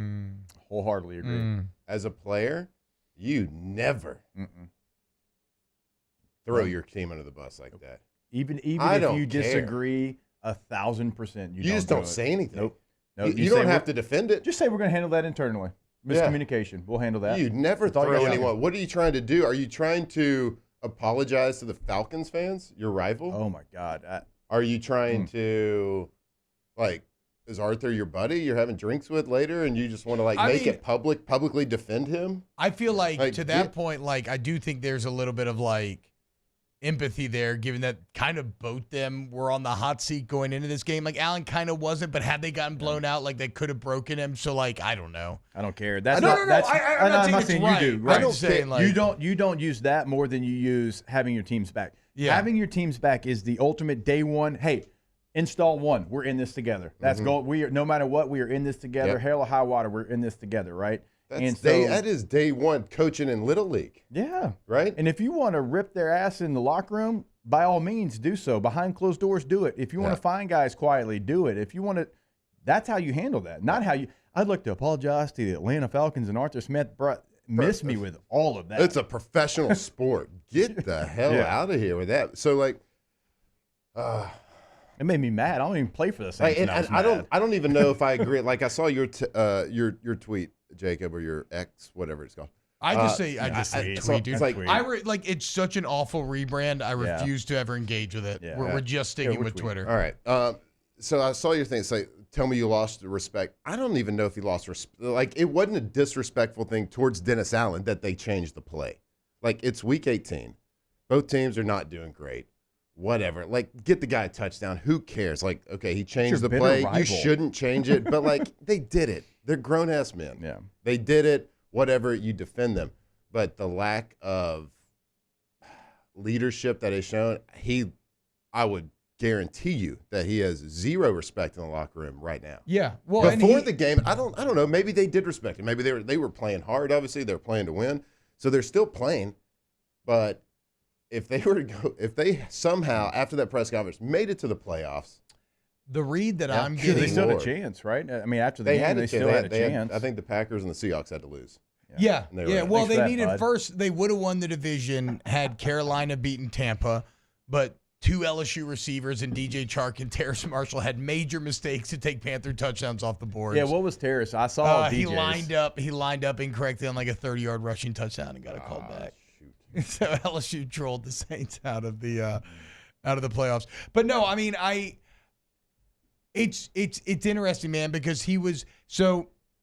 In my opinion, he was more worried about it reflecting upon him than eating the charge for the team and dealing with it behind the scenes, which, again, he could have still combated. No, I'm not saying it's right, but I think, because he could – or maybe he wanted to get some of this out in the open because there is kind of this idea that there's almost a rift between Peyton-era holdovers and new guys, or in terms, not between the players, but a rift in terms of how they feel maybe – about Allen. Dennis Allen's a Peyton holdover. And that's kind of therein lies the issue, right? When you have a very successful CEO and then you have another guy step in, the old heads who have been there are going to be like, this new guy just ain't like the old, you know? Like, unless he's an absolute dog, it's really hard to be that follow-up guy and make those guys believe in you. Like, if you're a especially when you give off such beta. If you're a quarterback energy. And your receivers drop it or your offensive line gets you sacked 10 times in a game. Yeah. What does a quarterback say? What is he supposed to say? Yeah, that's on me. Hey, held on to the ball too long. I held on to the ball. We did hold on to the ball too long, to be fair. I got to do this. I got to put it in a better spot. We got to get better as a team. Yep. If your team is taking bullets and you're the head coach, you eat those bullets. I don't give two what happened, whose fault it was. That's kind of been a lot of people's problems with Carr and Allen this year, though, is a lot of mistakes have been followed up by, like, even Carr would do the thing where it'd be like, it's on me, but, like, here's actually what I think, right? Like, it's on me, but, like, that was just, like, a really good play by Jesse Bates. He wasn't supposed to be there, and he just, like, found a way. Yeah, I want to get to this in the chat, and one of our guys, Cortland Jacob, was great in the chat. He says, you say it's a professional sport, but you don't expect the players to be professional and take a knee and not run a trick play. I feel bad for the next time the Saints quarterback who takes a knee. One, it's not a trick play. the Falcons, like I said, they're buzzing their feet. And you know what? It's within the rules to do exactly what the Saints did. Does every team do it? No, they don't do it. My last high school play ever, my last one, state championship game, we're losing to Hanville. They're about to take a knee. I'm playing linebacker. I jumped over the top to try to get to the quarterback. I was trying everything I could because you know what? We preached 60 minutes. You know what was within that game? Time left on the clock. So if I'm preaching 60 minutes, we're going to play 60 minutes. You might not like the formation I lined up in because you know what? Next time I take a knee, you can blast off the football and you can try to hit my quarterback because that is within the rules of football. I think you that's play like 60 minutes. We have seen Greg Schiano teams try to blow up the nil formation. You don't want to be that guy. I'm just saying we've seen it before. It's within the rules. I know. Nothing they did is against the rules of football. It's not against the rules. I do think doing out of victory is a little bush league, but I think it's insignificant. Like I don't believe in this idea. Hold of on, real quick. We don't talk about when the quarterback's spiking it now. What's in vogue? For the nose guard to try to go between the center's legs and catch the football. We have seen multiple people. We have seen like 4 people try to do that now. Nobody says a word. No, he very easy could blow the center's knees out. The center's not expecting that to happen, but it's within the rules. I'm not saying I'm not saying against the rules. It's a little bush league, but I think it's overblown. This idea of like the next time you kneel the ball, okay, what, dude? Okay, what? Let's hit me. Do you think let's hit each other like we just did 70 times previous to this play? Do you think any player on the Falcons cares at all? We haven't heard that one they scored of them. a touchdown. Yeah, I know. Nobody. That's kind of It's the old head fans on both sides that are just growling at each other. Like, who cares? Stop them. Don't be down by 30 points. Yeah, and you're our rival. Even if it was Bush League, even if you don't agree with it, you are our rival. Let me tell you something. If we're playing against the Florida Gators and we're up by 30 and Flynn's like, hey, Charles Scott, you want a touchdown? I'd have been in the huddle like, hell yeah. I would actively, if it's college football, I would actively want to line up in victory formation and then do that. I would want to be purposefully petty and be like, ha, gotcha. And people act like this is the first time a quarterback's ever changed a play in a huddle. It happens a lot. Well, yeah, most of us haven't been in those huddles, Matt, so we wouldn't know, would we?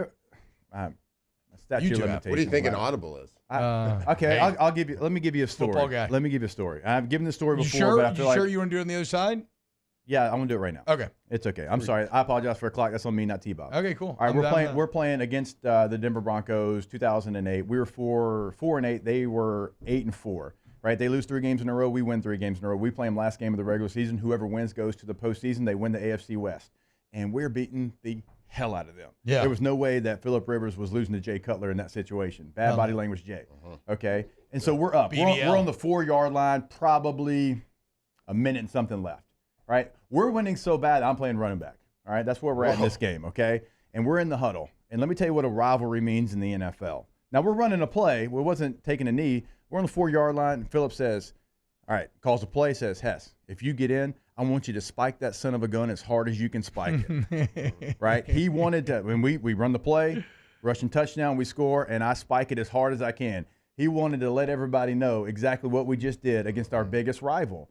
Like, no, you don't treat your rival well. Like, you go out there and you disrespect them because you know what? You were 8-4. You couldn't handle the pressure. We were 4-8. Nobody gave us a chance, and we won a playoff game that year. Yeah.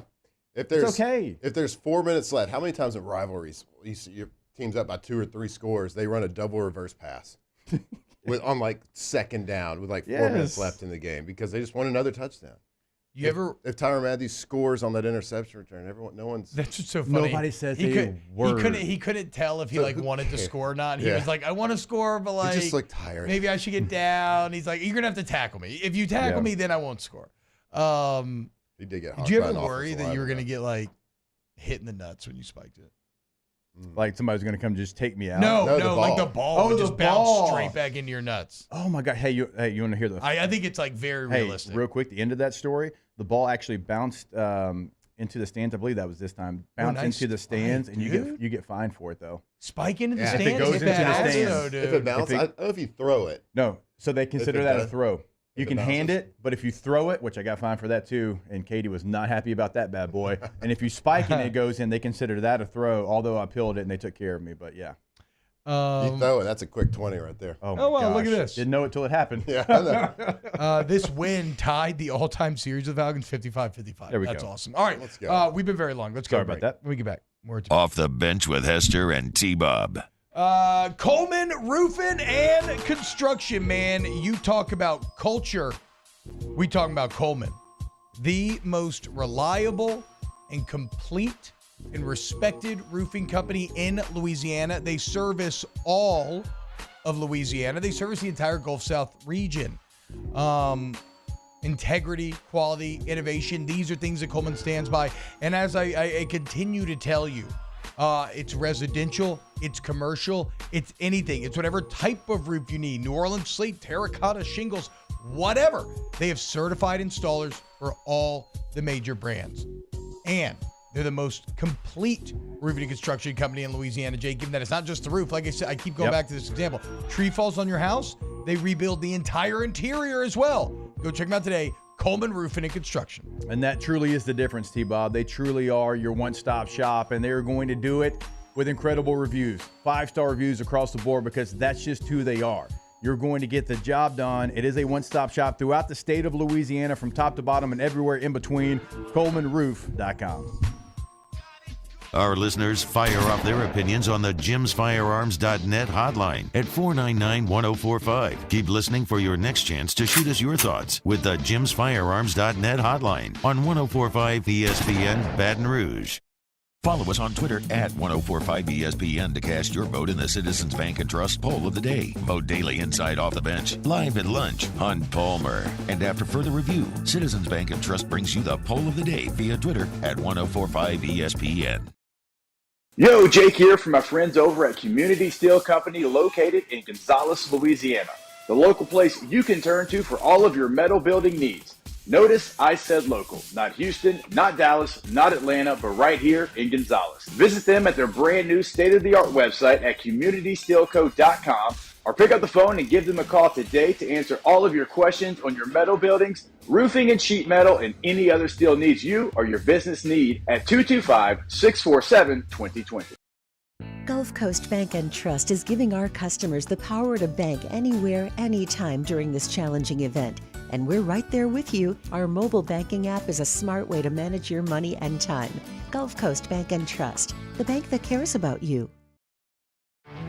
There it is, the extra mile, on the border of expected and extraordinary, for those willing to go further, like vans customized for work or play, with safety and tech to keep you connected, supported by a 5-star sales, service, and finance team, and backed by the 1-star you know. So go the extra mile. It's never crowded, because so few have what it takes to go there. Mercedes-Benz Vans. The importance of doing this Fortified program and offering it to people down here is, number one, the only real chance you're going to get to do this is when you put on a new roof or build new. And through companies like HUDCO, who's kind of leading the way in this thing, it's going to offer the customers a huge advantage in the insurance market and the price of their insurance.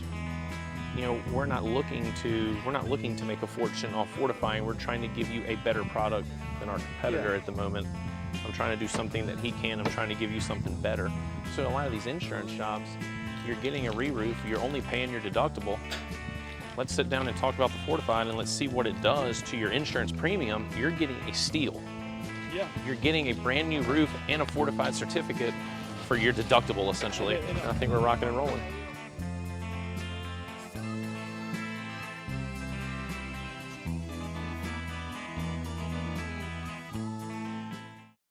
Dylan Cruz here to tell you about Six Rings Baseball and Softball Camp. If you live on the North Shore and play ball, go to Six Rings Camps with former LSU assistant coach Dan Canaveri. His knowledge is second to none, and your child will improve and have fun doing it. Camps were held at Coquille Park and Six Rings Academy in Covington with 4 sessions over the summer. Full day and morning only sessions are available from ages 7 to 13. Go to sixringsbaseball.com or call 985.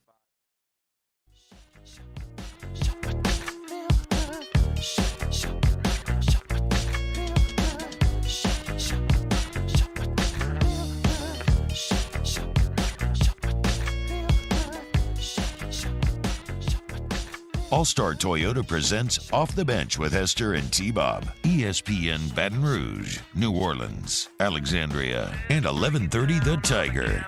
So, yo, welcome back. OTB, Flustering, hour number 2. drinkmyhigh.com. We haven't mentioned it. Drinkmyhigh.com. Drink all of it. My High is... I think we actually have a promo or a sale going on right now for a couple more days. My High is what got me That through. was a very cautious think. We have a promo going on. And so I you couldn't can remember go, if it ended today or in a couple days. You can go online. You're saying go online and buy. I mean, you get it in stores, but you're saying you go online and buy it right now at drinkmyhigh.com. You have a good deal going on? Yeah, we got a little New Year's deal. He thinks that it's still going on. What stores, by the way? Give the people. We know drinkmyhigh.com, but what stores? Rouse's. Yeah, Rouse's has been a great partner for us for a long time. Calandro's Backpacker. That's really all the retail we'd like to go right now. So most of it's online. But that is how I made it through as much drinking as I did this holiday and bowl season. A lot of whiskey, wine, a lot of other stuff like that. And My High was constantly in my back pocket keeping me company. This is a busy time of year for us because it's like all about planning. We're not sitting a big time for hydration, but planning and talking. We got a lot of military, fire departments, police, tons of construction sites. Keep signing on more colleges and high schools and all sorts of fun stuff. We all know, though, dude, when it's cold outside, that's when you got to make sure to hydrate because, it's insidious. You don't drink enough water. You're not hot. That's right. So they always told us. Hydrate. I was playing tennis the other night.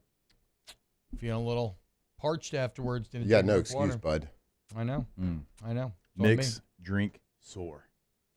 Soar like an eagle. Yeah. God, that My High Zero. Like I wanted to really so go good. for an eagle sound, but I didn't feel confident. It would come out like a crow. Yeah. It's a little crow. Mine went more chicken. Like I was gonna do it like McCall, like I did the other day with the quarterback. Yeah. So I didn't do it, but now we're here. Why did the chicken cross the drinkmyhigh.com road? to get to the other side. Because he wanted to. That as well. I'm going to use that one with my kids later. They're going to love it. They lose their mind. All right, we got to go to break because we've been so long. When we get back, Taylor's top 4 strongest first names. Keep it locked right here, OTB. Off the Bench with Hester and T-Bob. Go to All-Star Toyota of Baton Rouge.com, All-Star Toyota of Baton Rouge.com. Go see them on Goodwood and Airline today. If you need your next car, you need to trade in, you want to sell your vehicle, get a new one, get great value, excellent selection. You know me, dude. I love the now 2 murdered out minis that I bought from All-Star Toyota, but I really enjoyed leasing that Camry for a few years as well. The point is, whatever you need, they have a price point, they have a selection, they got your back. Service Center, open to all makes and models. Go check it out today. Get that free professional estimate. Mention OTB, Jake, T-Bob, whatever. Get $100 towards your deductible. All-Star Toyota Baton Rouge. Yeah, go to the website today to find your new vehicle, or go to the website today to find the lease, or go to the website today to find the rental vehicle. Maybe you're going to Universal tomorrow. Maybe you need a van. Maybe you need a full-size, mid-size SUV for the trip. It's not even too late for that. You can go get that vehicle and reserve it today. All-Star Toyota of Baton Rouge.com, All-Star Toyota of Baton Rouge.com. In times of need, get a full list of phone numbers, websites, and other important emergency information on the Demco Stormwatch page at 1045ESPN.com. Hey, it's Matt Moscona. For years, you've heard me tell you about Insurance Network of Louisiana, helping you find better coverage for less money. But it's not just for your home and auto. They also offer commercial properties. So, retail stores, professional offices like doctors, dentists, attorneys, clothing boutiques. Insurance Network of Louisiana can find you better coverage for less money. They service the entire state of Louisiana, and they're local. So call today at 293-0450 or lainsurance.net. Elevate brand visibility, ignite customer engagement with the power of radio and digital advertising combined. Guarantee Digital Media brings the two together as a trusted media partner in Louisiana for nearly a century. Claim your free digital audit at guaranteemedia.com. When it comes to ending cancer, we push forward, always working together for you. That's why our cancer experts at Ochsner have clinically integrated with MD Anderson Cancer Center. This means advanced cancer care, including access to life-saving clinical trials and integrating care to treat the whole you. Introducing Ochsner MD Anderson Cancer Center. Long live you. Hey, look what I found! The motivation I needed to live healthier. My new favorite sport. I found my groove. I found I'm part fish. My second win when I needed it most. I found more than a gym. The affordable childcare this mom needed. Time for myself. We found our why. Have you found yours? Bayou Chrysler Dodge Jeep Ram has $10,000 off MSRP on new 23 Jeep Grand Cherokee, $10,000 off new Jeep Grand Cherokee, and all new Bayou Automotive vehicles come with a 1 million mile warranty. The crew at Bayou Automotive is going to do right by you. Dylan Cruz here to tell you about Six Rings Baseball and Softball Camp. If you live on the North Shore and play ball, go to Six Rings Camps with former LSU assistant coach Dan Canaveri. His knowledge is second to none, and your child will improve and have fun doing it. Camps were held at Coquille Park and Six Rings Academy in Covington with 4 sessions over the summer. Full day and morning only sessions are available from ages 7 to 13. Go to sixringsbaseball.com or call 985-206-9096. Learn the game to love the game. Electricity is all around us, and our families depend on it. Every day is sparked by the power of a cold drink or a warm meal, a movie night, and a comforting light at the end of a dark hallway. From sunrise to sunset, playtime to bedtime, our team is ready to take care of your electrical needs, even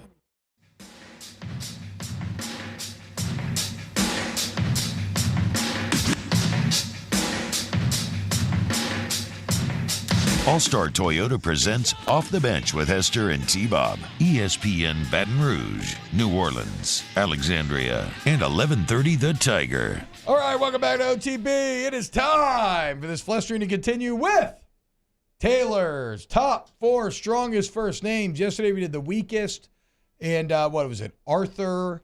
You had Clark on there. Arthur, Eugene, Clark, and Dewey. Those were the 4. Let's get to strongest first names. All right. 1 seed's got to be Clint. Self-explanatory. Good name. Rolls off the tongue. Yep. You think of Clint Eastwood. I think that's easily one of the toughest names. Yep. Yeah. If you say it in a country accent, that sounds real tough. Say Clint. Yep, Anything monosyllabic monosyllabic is gonna score high in this scenario. Can't be a word. No, not a word. Look it up. Nope, not a word. Look it up. All right. Second name. I went Rocky, not just because of the movie, but you think of Rocky Balboa, but Rocky Marciano, great boxer. Rocky Blyer, one of the most hard-nosed running backs to ever play in the NFL. Well, I wanted to wear 20 Rocky's in the a tough NFL name. because of Rocky Blyer. Rocky loves Emily. Rocky loves Emily. Oh. Rocky loves. Who doesn't Emily. love Three Ninjas? Yeah, that's a good one. Monosyllabic, consisting of 1 syllable, like Clint. Continue. So I went Tyson for the next one. Tyson Fury, Tyson Badgett, Tyson Jackson, all really good athletes. That's a good one. And then finally, I went Hank. Hank's a good one. It rolls off the tongue. You got Hank Williams, Hank Jr., Hank Aaron. I think Hank's a strong name as well. I'm kind of surprised Bart didn't make the cut. Okay, I tried to go common names, like because I could have went like Gunner, and somebody in the chat was like Magnus. Those aren't common enough. Those aren't common enough. That's too. That's doing too much. We probably ran Hank. Yeah. It's too out there. Or was that Gunner? Gunner's not actually manly. Gunner's trying to be that's manly. what I'm saying. Because like some people were like Storm. I'm like that's not a name. I would have gone Bart over Hank though. I'm gonna say Jack. I think Jack is a. I consider Jack. I consider Jack. I would put John as a J word in front because you could be Big John, you could be Johnny. I think John or Jack plays here. Big John. I would take John over Jack. I don't like Jack. Jack feels weak to me, got to be honest here. What am I, a cereal? I tell you what, my 14-year-old who's soon to be bigger than you, I'll let him know that. Also, His name's Jackson, so I don't know what to tell you. And so his nickname is Jax. No, it's not. It's with a CK, not an X. Also, I considered Roman, the Roman Coliseum, all that, the gladiators. Succession, But so that's the thing. I kept thinking of character. Roman Roy, who's not tough at all. So Roman didn't quite make the list. How about, did Great y'all character, see? though. Yes. Did y'all see at the Golden Globes the other night? Kendall was the only child to not win a Golden Globe. Yeah. So there's like plenty of memes He's the oldest of like son. at the end of Succession where you have distraught Kendall. There's like all kinds of memes like with that quote. Yeah, taking it's the perfect picture for like the of character other to three show. Yeah. of the other 3 siblings holding their awards. Oh man, great show. Also, how about this music, dog? You didn't get to see it this year. You know what this is? They play this in the stadium. Yeah, how good was it? Tell me to get you fired up. Same dude. as last year. Are you serious? Are you an idiot? Don't answer that. You Don't took answer one too that. many hits to the head. Yeah. What do you think about this music here? It's good. If Hans Zimmer would have done it, it'd been better. It's good sound effects. It's pretty badass, huh? It get you fired up a little bit? A lot of percussion I hear in the background. Some string dude. instruments. Yeah, bro. It's an orchestra, dog. Sousaphones. You know who this is? John. Yeah, dog. Big That's John. Big John. Big John. Manly name. John belongs on that list. There it are. Oof. There it is. There it are. Hey, that was a It's a good hell of an hour. It was. That was good, guys. Quick hour. That was fun. That might have won an award. One of the award shows. It was a for good best hour of radio in Louisiana. You actually can. There is a category, best interview. Yeah. And we could just throw that whole hour in there. Yeah.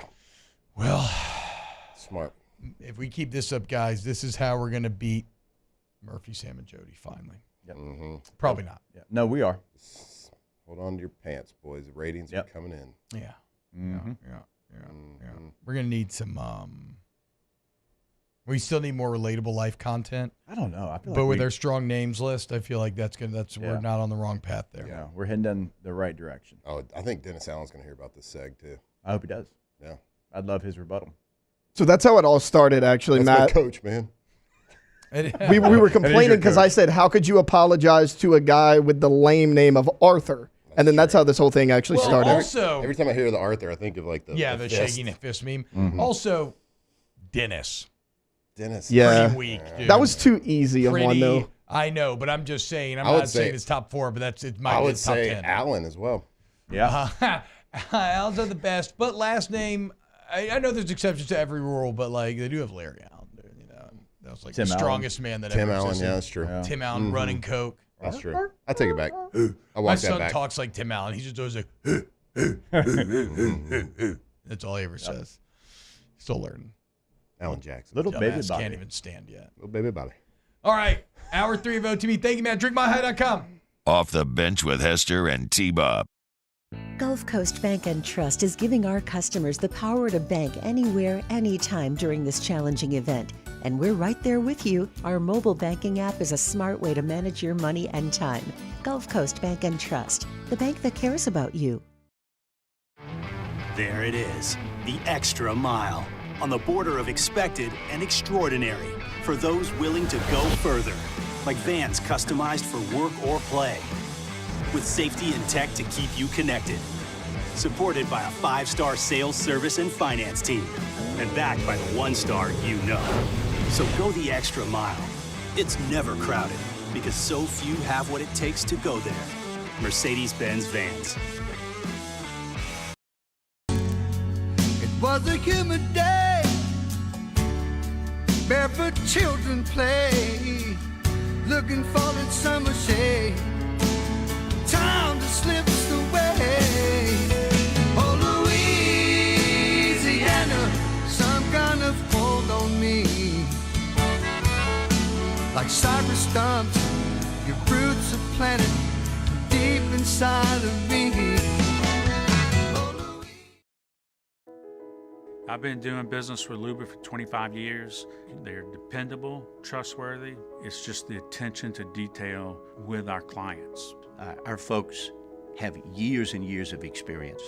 They're highly trained professionals. But many companies have that asset. What I'd like to think makes Luba a bit different is that we use those talents in a way that truly is dedicated to serving the needs of the folks who depend on us.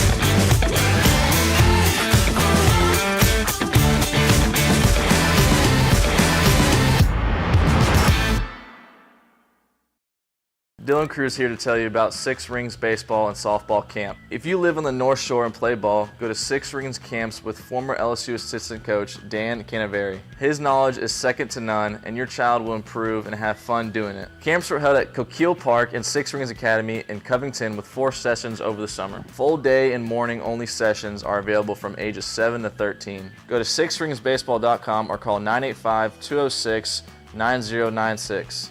Learn the game to love the game.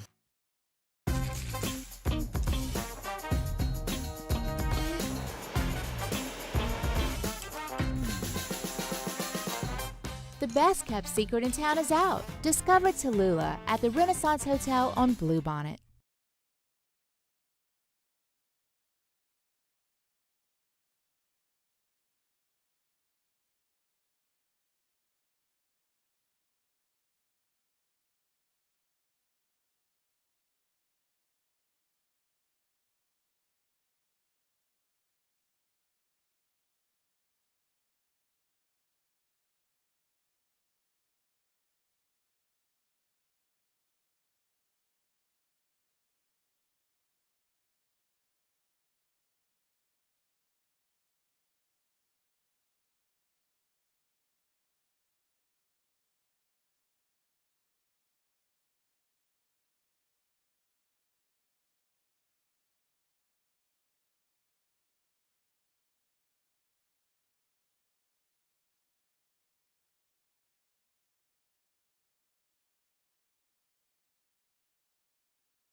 Good morning. It's 9 a.m. here on Wednesday, January 10th, 2024. Today in Baton Rouge, you can expect mostly sunny skies with a high of 60. In hour 3 of today's show, we talk New Orleans Saints, and of course, we wrap up the show with Ask the Bench. You can follow us on Twitter or Instagram at OTB_ESPN and watch us on YouTube at the 104.5 ESPN channel. If you missed hours 1 or 2 of the show, you can catch it on the on-demand section at 1045ESPN.com.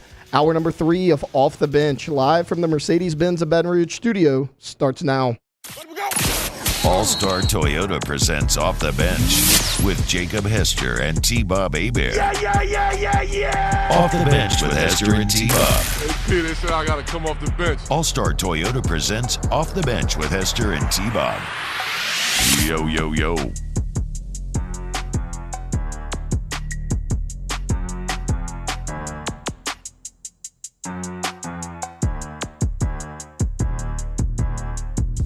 What's going on, y'all? Welcome back. OTB, hour number 3.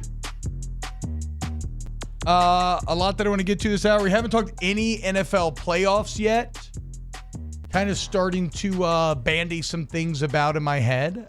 There at the end with Matt, we were just touching on some things. I think it's pretty painful that we live in a world where Mike Vrabel was just fired and you are not only running it back with Dennis Allen, but you are like changing, like, you know, you're kind of steering away from some of your favored players in favor of Dennis Allen. I mean, I don't think you would get Mike Vrabel, but like, I doubt they're kicking the tires even, which is a bit upsetting. Like the fact that you're not at all like inquiring or talking to Mike Vrabel and seeing if he would have any interest in coming down here, which again, I think he has probably more attractive landing spots, but that's kind of what's different. Now, the Saints would be one of those attractive landing spots, in my opinion, but the fact that they're just like so closed off to the fact, and you've got some real candidates out there that are game changers that can move the needle. And I think you have some great jobs that are open. We know the Chargers roster is very talented, underachieving under Brandon Staley. I think the Raiders have an attractive roster and pieces of it. The Titans have pieces of an attractive roster. So my whole point is, like, the Commanders, like, it wasn't that long ago that they're getting into the postseason. A lot of those players are still there. So a lot of times when you have this many jobs open, it's like 1 win, 2 wins, 3 win teams with bad rosters, no quarterback. It's not really the case necessarily this year in some of these. I mean, You look at what the Chargers have available, and Justin Herbert and Bosa and Mack and Williams and Allen, all these pieces that they have. Even if you don't want those pieces, you can move them for assets, and that's an attractive job, and it's in obviously a huge market. So there's going to be a lot of candidates that are trying to vie for those jobs. But I think if New Orleans was open, you would have a lot of people interested in that one, considering what the culture has been over the last 15 years and who you have available as far as your roster that's still under contract. Well, and this last game was such a tantalizing glimpse of some of the positives going forward. Like, your young offensive core looks awesome. Actually, and your young secondary. I mean, Paulson Adebo and Alontae Taylor shined this season. Yeah, they did. Peyton Turner recovered a fall. No, I'm just kidding. But you did. But no, I mean, look, Rashid Shaheed just gets better and better. Chris Olave's awesome. A.T. Perry really started to show up at the end. Juwan Johnson's pretty exciting. Kendre Miller in his first big opportunity. So, like, yeah, there are nice assets, but Howden at the safety position, your 5th round pick. Yeah, but you are running with, and now it looks like Jeff Ireland is going to be interviewing for GM jobs and whatnot. Which again, I don't know. You could go either way with how you feel, I guess, about that. But yeah, I mean, the Titans fire Mike Vrabel, and you're sticking with Dennis Allen. This is not like the Steelers sticking with Mike Tomlin year in and year out.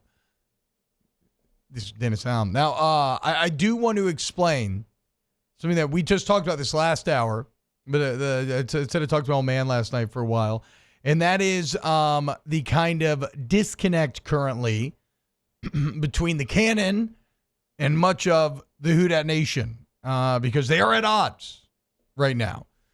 And there's a lot of elements as to why. I think part of it is generational, you know. It seems like a lot of the old heads are more turned off by this sort of rogue move by the players than are a lot of younger people, both players and non-players alike. Mm-hmm. But in my terms, in terms of, I think it goes back to a bit of what we said last hour, where I think there are kind of two truths in play, and where you fall is determined by what truth makes you more angry. One truth is that you had the players directly disobey the head coach and pull what I believe to be, even if I don't care about it that much, an objective Bush League move doing the run out of victory, whatever, right? So that is one truth, right? The players directly disobey and they do something that's kind of a little borderline Bush League. The other truth is that you get what you allow. And Dennis Allen is the architect of this culture. And if your culture is players openly define you, then that is the bigger problem than a Bush League move, whatever, out of victory formation against a team that you hate anyway. And what I've found in talking to my old man, I don't know if it's because he played in the NFL for so long. I don't know. And certainly I think there's some element of, even though he hates the Falcons and loves to make fun of him and everything, I don't know. I honestly don't think he hates them in the same way that, you know, your blue blood West Banker who's grown up loving the Saints does, because he can't. I mean, Jake, you know how it is when you play in the NFL. Like you hate teams, but like you're going to hate your rival, but also at the same time, it is a little bit of a different perspective. Right, where like you'll be willing to play for whoever pays you the most money, and yeah, I mean, I played for our rival, the Broncos. Exactly, that's what I'm saying. Right, I hated the Broncos, and so there's more of an understanding there once you've played in the NFL. Where if you're a fan your whole life, and this is right, and nobody's wrong here. If you're a fan your whole life, yeah, your emotions tied. You're down with one team, yeah, and you choose to pay them to be a fan of them. So that's your team, and so there's probably an element of not really having that deep-seated hate for the Falcons like others have. And so, like, the greater part of my old man's rage, and it's being focused on Jameis Winston here, is he really, really believes that the game of football was disrespected. And that offends him very badly. And we get into something generational. He also thinks it's like a sign of like a lack of respect for authority, and this younger generation doesn't love authority. And like partially kind of that's true, right? Like you can't coach like Jim Mora coaches anymore nowadays, unless you're like Bill Belichick and you have the skins on the wall. But even look at Bill, Yeah. So I think that's a lot of where his rage comes from, and then he kept saying things like, me and Ricky Jackson would never. I'm like, well, but so that's where the other side comes from, because you would never, because that's y'all's character. And if you weren't of that character, you wouldn't have been on the team. Again, you get what you allow. And so if the culture is broken and the players are turning on Dennis Allen to that point, and it's not 100%, I think there's probably differing opinions within the locker room. Like even Taysom on the play kind of looked like a bit like, what are we doing here? But Foster Moreau looked like that a little bit. Like, hey, what's going on here? Yeah. Like confused a little bit. But so if that is the culture, and you have a culture where the coach has lost the locker room, then that is on the coach. And if you don't care as much about, respecting the game or whatever it is, or you think the ultimate fault lies with Dennis Allen rather than the players for choosing to go a bit rogue, well then, your rage is going to be much more fueled by the fact that you have a head coach that allows a culture that created this situation to begin with, right? And so, again, I think both motivations for being angry are true. It's just that he is more fueled by, I would have never done this. This is not the football I know. This is not right. And the other side is more fueled by, I can't, this only happens because the guy that's in charge sucks and isn't it. And yet here we sit, and we're not just moving forward with him. We're turning everything to try to make him be that guy. And I understand, I honestly understand both sides here, though I do fall more in the latter camp. Yeah, without a doubt. Yeah, and obviously your dad has the ultimate respect for Jim Mora too, and I think that comes into play. He's in his mindset, he's like, I would never do that to Jim Mora because he respected the hell out of him. I'm assuming. I don't know the relationship, but it seems like it's still a good one, correct? Jim Mora, yeah. It's one of respect. I don't think it's that's what I'm saying, though. Warm and lovely, but yes. Right. And so and they used to get after each other. Every for sure. relationship's a little bit different. My head coaches in the NFL, I did have a lot of respect for North Turner and for John Fox. When I start thinking about even maybe coordinators, at LSU, it just seems wild, but I had a different respect for Jimbo Fisher than I did for Gary Croton. Mm-hmm. It was just a different respect. For Jimbo, I can't imagine doing that. And I liked Gary Croton, but it was a different feel. I'm not to say that we wouldn't do that if he was the one calling in the play. So I don't know. I think the respect level of your head coach shows through in that moment. Yeah, and I agree. What you think of them as a coach, as a person, as a leader of men, and all those type of things. And so I think for your dad, he's like, man, there is no way I would do that to Jim Moore. Just like me. Yes, that's no exactly, way we that's do exactly that, what he's saying. For Jimbo Fisher, for Nick Saban, for Les Miles. But there's some coaches I play for. I'm like, I don't know. Maybe we would have. And it's not even to say you don't like the person. It's just there's different respect levels. And once you get to a situation where you have to think about it, where it's a question, then I feel like you've lost them. You can't get them back. You would never do it in college ball, but if we were in the NFL, I would say that how the teams I've played on sometimes felt about Coach Miles, which again is varied and everybody feels a bit different. This would not be outside the realm of possibility if we were in the NFL. You never do it in college. They just had way too much control over you, especially at that time. At that time, they did, yeah. Not anymore. No, not anymore. Deuces, I'm out. So. Yeah, I think that's what it is, and so that's my read and breakdown of the situation. If I wanted to play Dennis advocate here, which again, I don't believe this is true. I'm just trying to see what the vision is for the decision that the Saints are making here. I think, Jake, what Nick talked about yesterday does ring a bit true in that when you have a guy who's been the man forever and you've done things a certain way in Sean Payton, and then you switch and you have a lot of Payton holdover players and you have Dennis Allen, not trying to, you try to carry those players forward, but you're going to establish your own way of doing things in your own culture because you are now the boss. There can be a disconnect where those old heads don't buy in. Mm-hmm. And then maybe the young guys buy in because that's all they know. So, of course, they're bought in. They're trying to win. They're trying to stay in the NFL.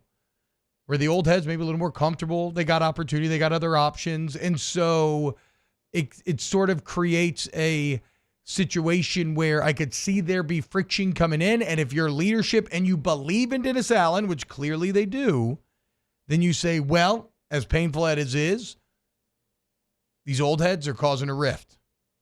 And they are limiting what the team should be capable of, or they are kind of actively having a negative impact on the culture and the results. I don't agree with that take, but I think that that has to be what Saints, or at least that's my read on what Saints leadership is likely thinking, given the moves that they are making. I think this boils down to me. If I see something like that happening, and I'm the front office, right, wrong, or indifferent, I have to realize there's something that was lost that I can never get back. Yeah, now you have to get rid of players. You lost, and do that and see what free agent comes to New Orleans. Yeah. Do that. Do what you're talking about. Stick up for a coach that has one of the worst winning percentages in the history of the NFL, top 15 worst of all time, and you side with him over some guys that have been there. Do that and see how many free agents sign with New Orleans. And you could be like, oh, the money's always there. Okay, well, sometimes you got to overpay. And you're going to have to overpay for a lot of free agents if you have that mindset. I'm not saying that you always choose the player, but when the results for the head coach aren't on the field and you side with that head coach, no free agent that's worth the damn will sign in New Orleans unless you overpay him because of the way that you've treated the players. It's a player-driven league. At the end of the day, look at Bill Belichick. What is he without the player? Yeah. He ain't very good right now. And not to say he couldn't have been, but he ain't very – it's a player-driven league, and you would show the entire NFL that we are choosing and siding with a coach that's not worth the damn over players in this situation. Yeah. And it appears to be the choice that's already been made. The Belichick stuff's interesting, too, because Belichick has had success in that he's had other, veterans and stuff who have really flourished during that tenure. But I guess, I don't know. Even then, I guess so much of it. I think Bill Belichick's a great coach. I'm not saying that he's not, but when you lose the dude, and then the greatest of all time probably, but still you lose him, it changes.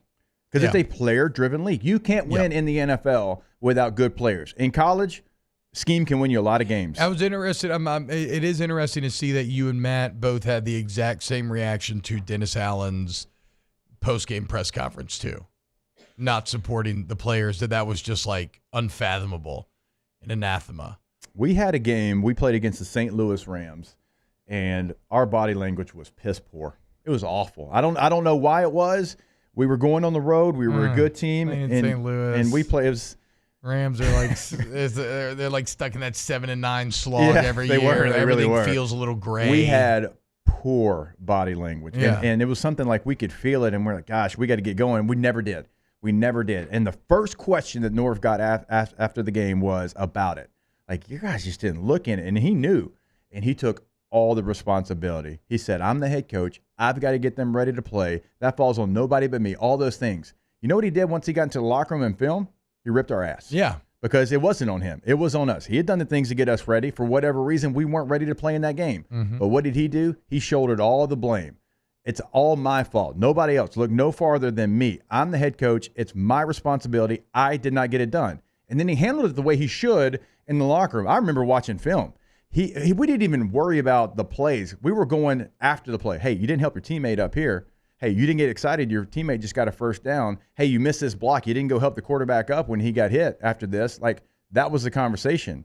But to the outside world, North said, nope, it's all me. Yeah. Rohit Kalvakava says, is the only conclusion here that DA's lost the locker room and that there's a rift, or is it possible that they both respect DA would value the love for their teammates more than that respect for him? So I think that those are kind of one and the same, though, right? In that if there is still, even if you don't actively dislike the guy and you say that you respect him, your actions speak so loud that I can't hear you. And so, if you love your teammate and are willing to do that more so and to directly defy the head coach, then that's I think that's functionally not that different. But to your point, like it doesn't mean the guys just like absolutely hate him, but there is an obvious lack of respect. It does not mean you dislike the human being, right? And I said it. I liked Gary Croton, but I'd be lying if I said I didn't have like kind of a little bit more fear and respect from Jimbo Fisher. Yeah. Like it was just a different relationship that we had with him. Croton's Mormon, and every Mormon person I've ever met's just been exceedingly nice.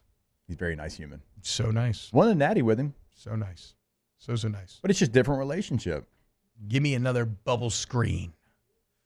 People used to hate the bubble screen back in the day. Yeah, I don't think he liked having a 230-pound running back either.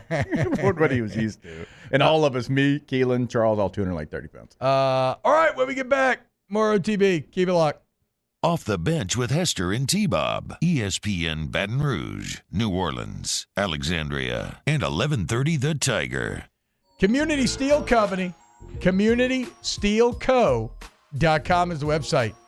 You need purlin, tubing, sheet metal, metal buildings.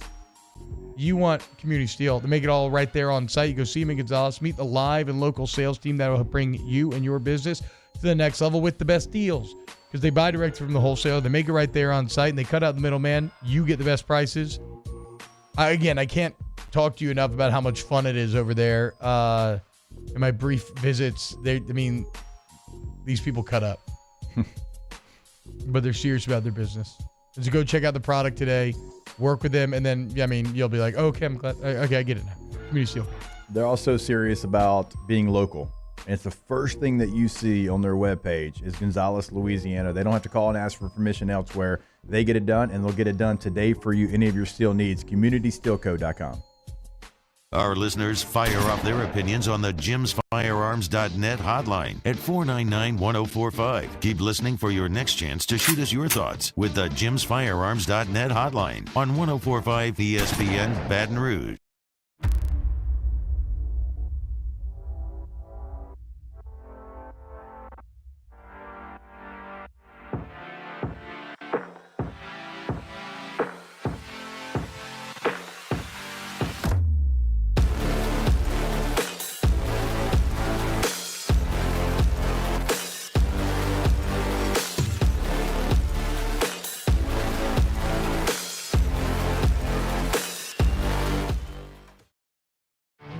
There it is, the extra mile, on the border of expected and extraordinary for those willing to go further, like vans customized for work or play, with safety and tech to keep you connected, supported by a 5-star sales, service, and finance team, and backed by the 1-star you know.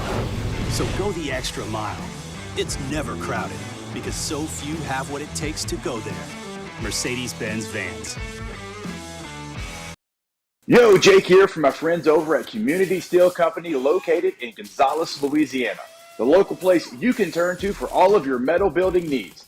Notice I said local, not Houston, not Dallas, not Atlanta, but right here in Gonzales. Visit them at their brand new state-of-the-art website at CommunitySteelCo.com or pick up the phone and give them a call today to answer all of your questions on your metal buildings, roofing and sheet metal, and any other steel needs you or your business need at 225-647-2020.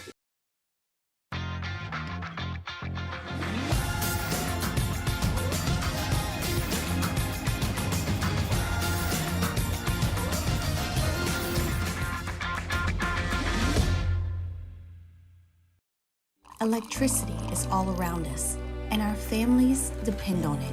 Every day is sparked by the power of a cold drink or a warm meal, a movie night, and a comforting light at the end of a dark hallway.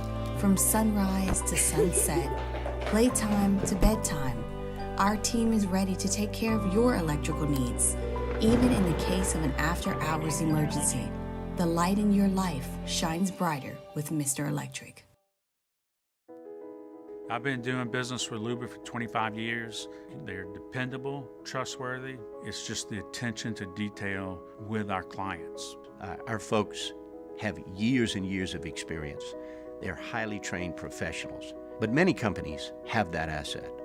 What I'd like to think makes Luba a bit different is that we use those talents in a way that truly is dedicated to serving the needs of the folks who depend on us.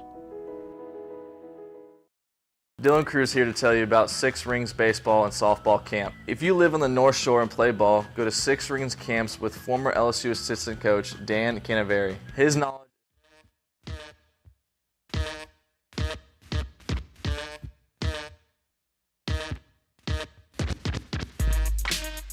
All-Star Toyota presents Off the Bench with Hester and T-Bob. ESPN Baton Rouge, New Orleans, Alexandria, and 1130 The Tiger.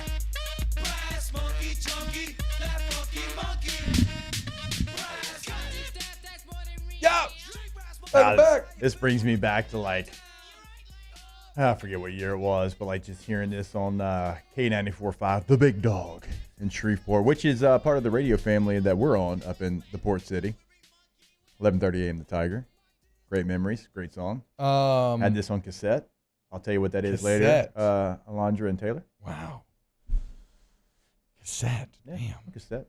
There was no bigger juice back in the day than hearing your favorite song come on the radio station. You had a tape in the deck that would record ready to go, and you used to have to jump over your bed and hit the record and play button at the same time for it to actually record.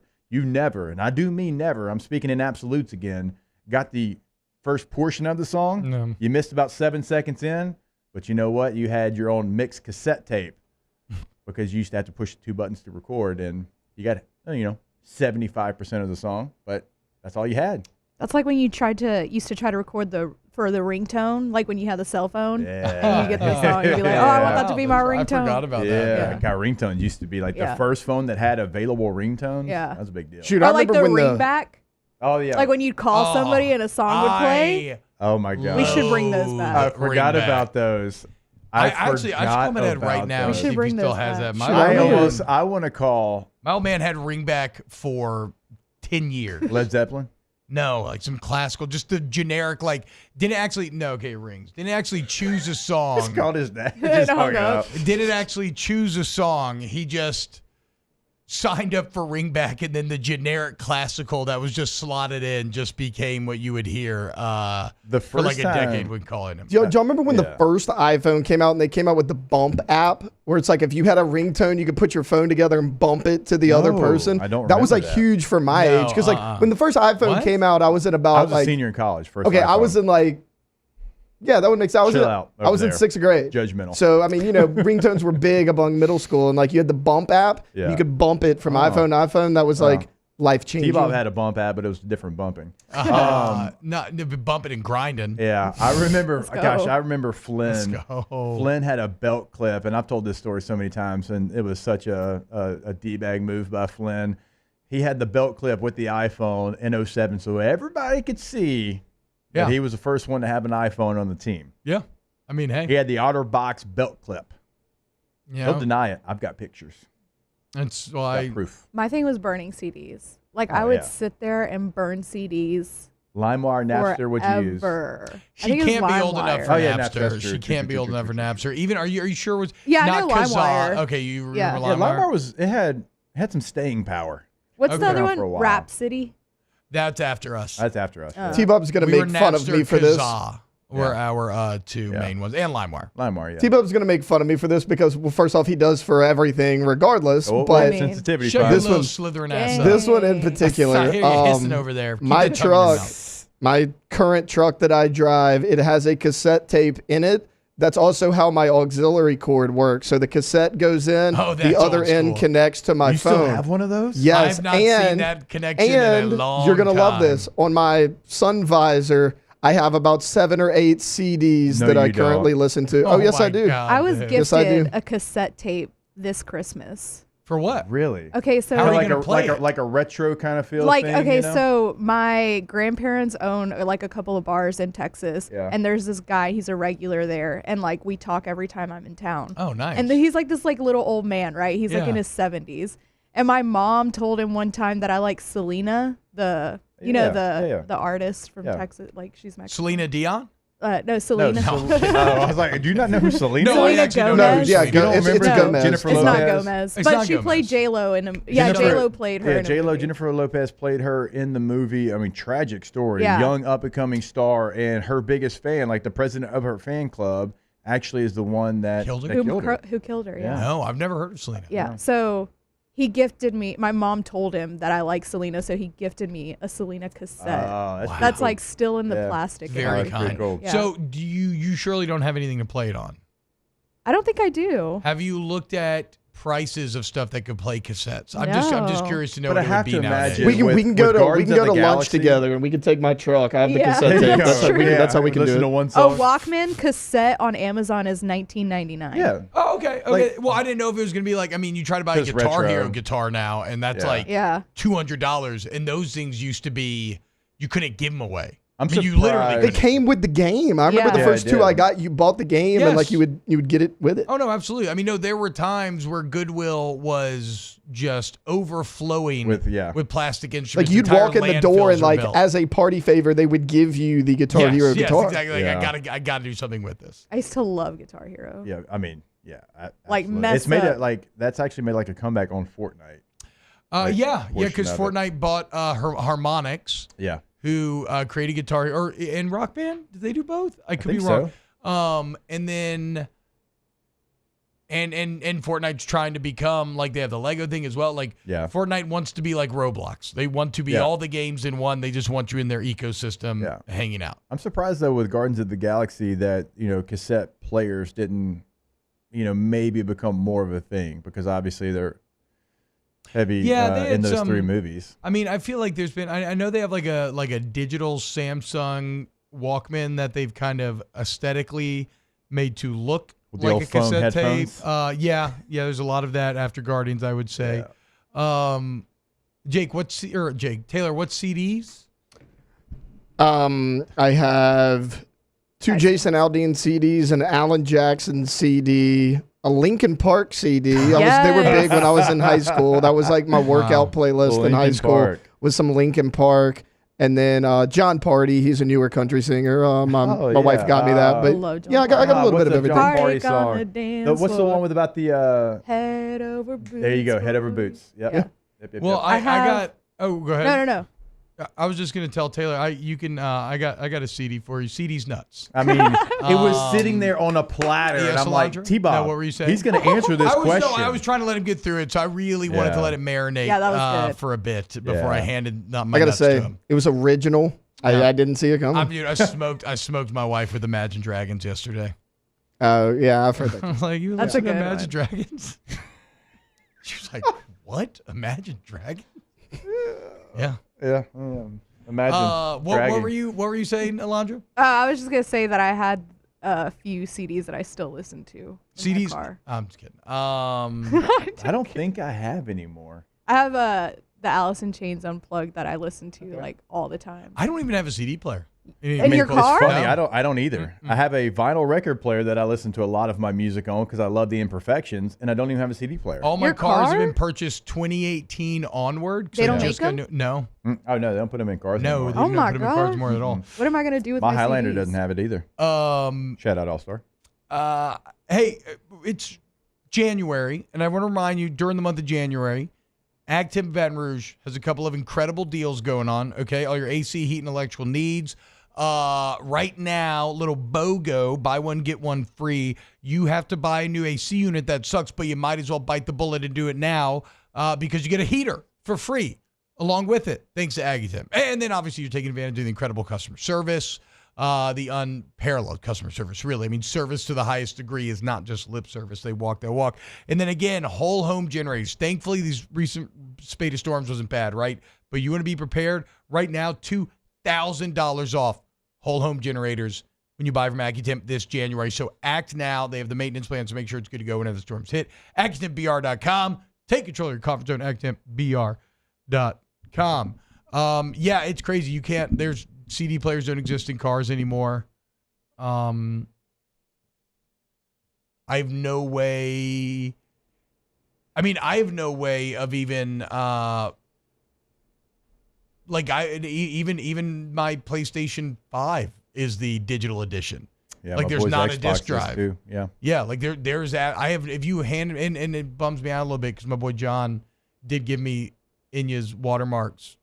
Just a beautiful, wonderful CD featuring Orinoco Flow amongst others. And Unfortunately, I don't have a CD player to listen to it in.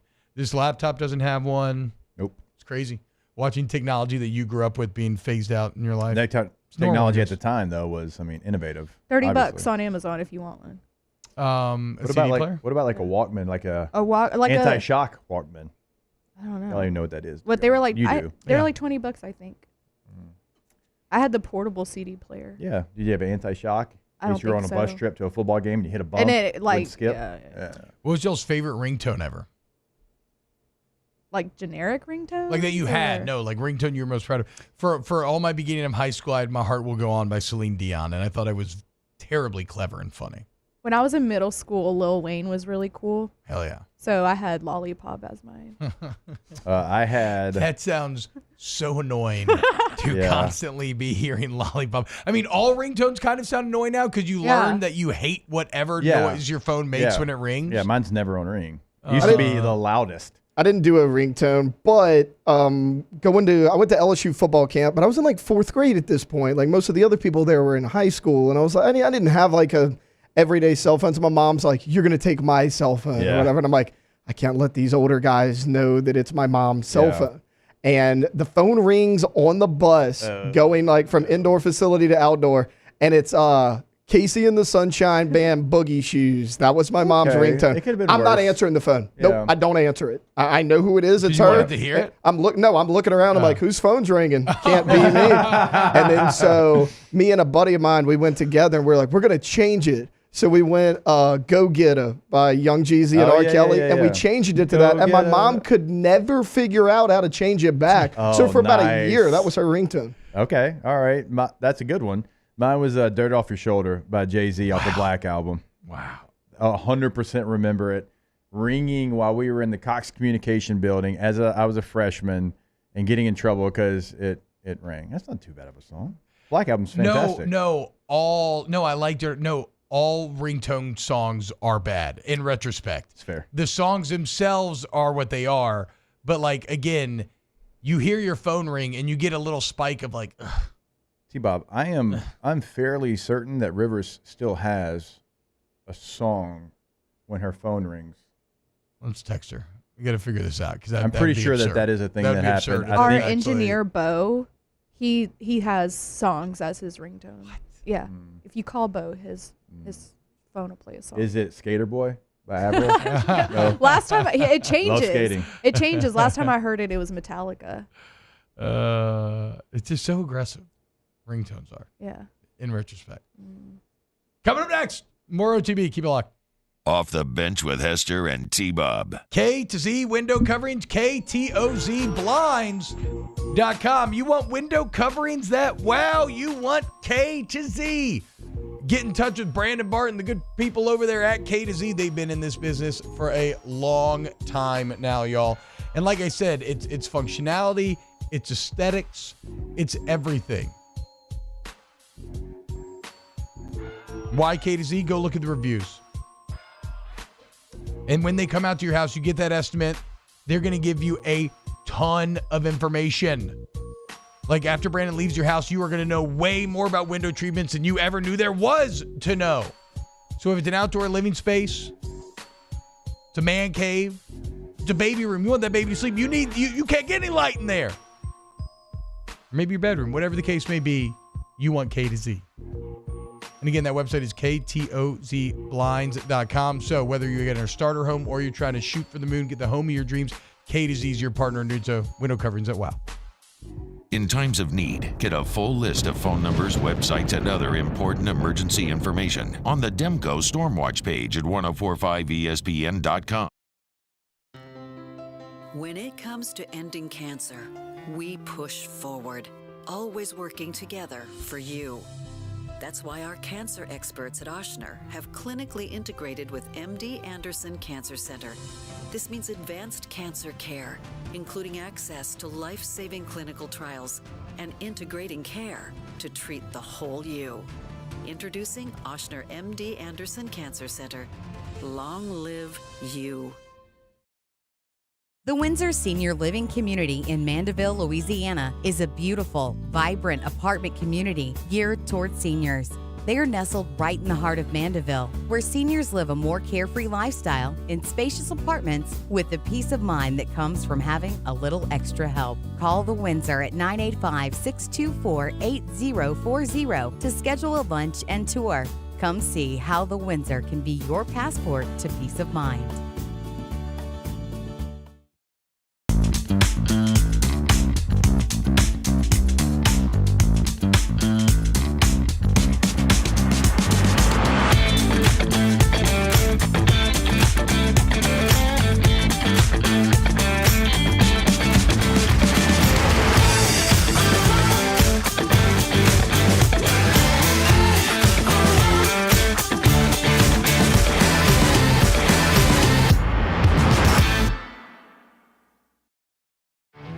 There it is, the extra mile, on the border of expected and extraordinary, for those willing to go further, like vans customized for work or play, with safety and tech to keep you connected, supported by a 5-star sales, service, and finance team, and backed by the 1-star you know.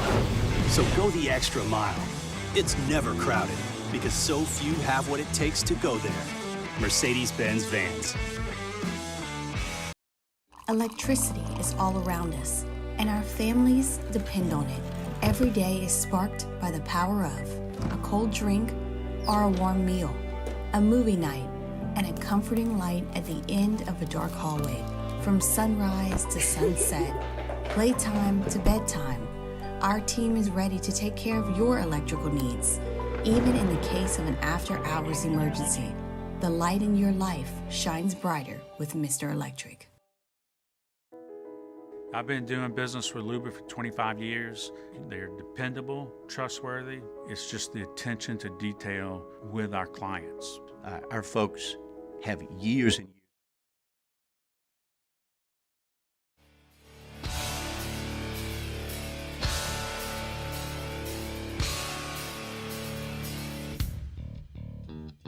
All-Star Toyota presents Off the Bench with Hester and T-Bob. ESPN Baton Rouge, New Orleans, Alexandria, and 1130 The Tiger.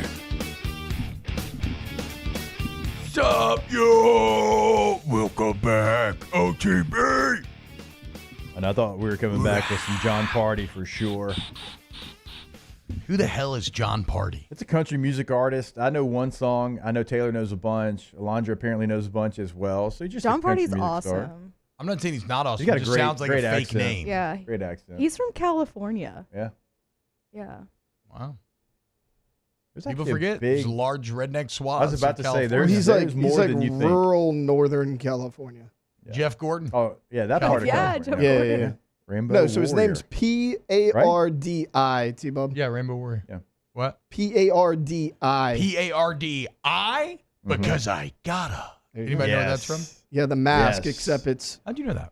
because I've seen the movie The Mask. You asked if I knew what it was from, and I was like, yeah. And You you're don't like, seem old enough how'd to. you know? You don't seem old enough to have Mask quotes on lock. That's I'm pretty surprised. good, I've though. seen The I've Mask seen the movie The probably Mask. 10 times. Okay. Yeah. That's cool. Love that movie. My little brother had a near autistic obsession with The Mask growing up. So, I mean, we watched it. I don't even know. I have a memory of him doing this, and I'm sure he was getting some stuff wrong. But one time, he acted out the entire movie from memory in front of me, and like to me at the time, it felt like he nailed it. Like it felt like he had every single word right in the script. It was unbelievable. Say-bo. Yeah. I think my movie like that growing up was probably, if we're going Jim Carrey, more Ace Ventura. Like the New England clam chowder line for the password, that's something I said way too many times and probably annoyed a lot of people. Mine was Napoleon Dynamite. Yeah, Napoleon Dynamite was a great one. I watched it like every Teen in night your before bath. bed. Yeah. Guess you could say things are getting pretty serious. Also, Rex Kwon Do, probably that Break the character, wrist, walk probably away. the best. Break the wrist, I walk mean, away. just incredible, incredible. Really, the birth of hipsterism as that kind of whole aesthetic that was swirling underground. That was like the mainstream's first kind of. I feel like the mainstream's first real engagement with that aesthetic, and then it would go on to take off. elsewhere. Yes, for sure. Yes, Taylor? I hate to do this. I hate to be this guy. Don't do it. Nobody is surprised that you don't like Napoleon Dynamite. I think Napoleon Dynamite might be the worst movie ever made. Yeah, I know. I'm saying Taylor has really bad takes with that one. Trust me, that with, one's pretty bad. With what I know The about worst Taylor, you've that ever is seen, Taylor? That's the least It's surprising up thing there. I've ever heard. It's top 5 for sure. It's the I least surprising don't thing I've ever find heard. anything remotely funny about that movie. Oh my gosh, it's so funny. Your mom goes to college. Yeah. Like, that's not funny. That's No, hilarious. not really. Sticking Have you ever seen tater okay, tots in your pockets? Yeah, I want to see like Yeah.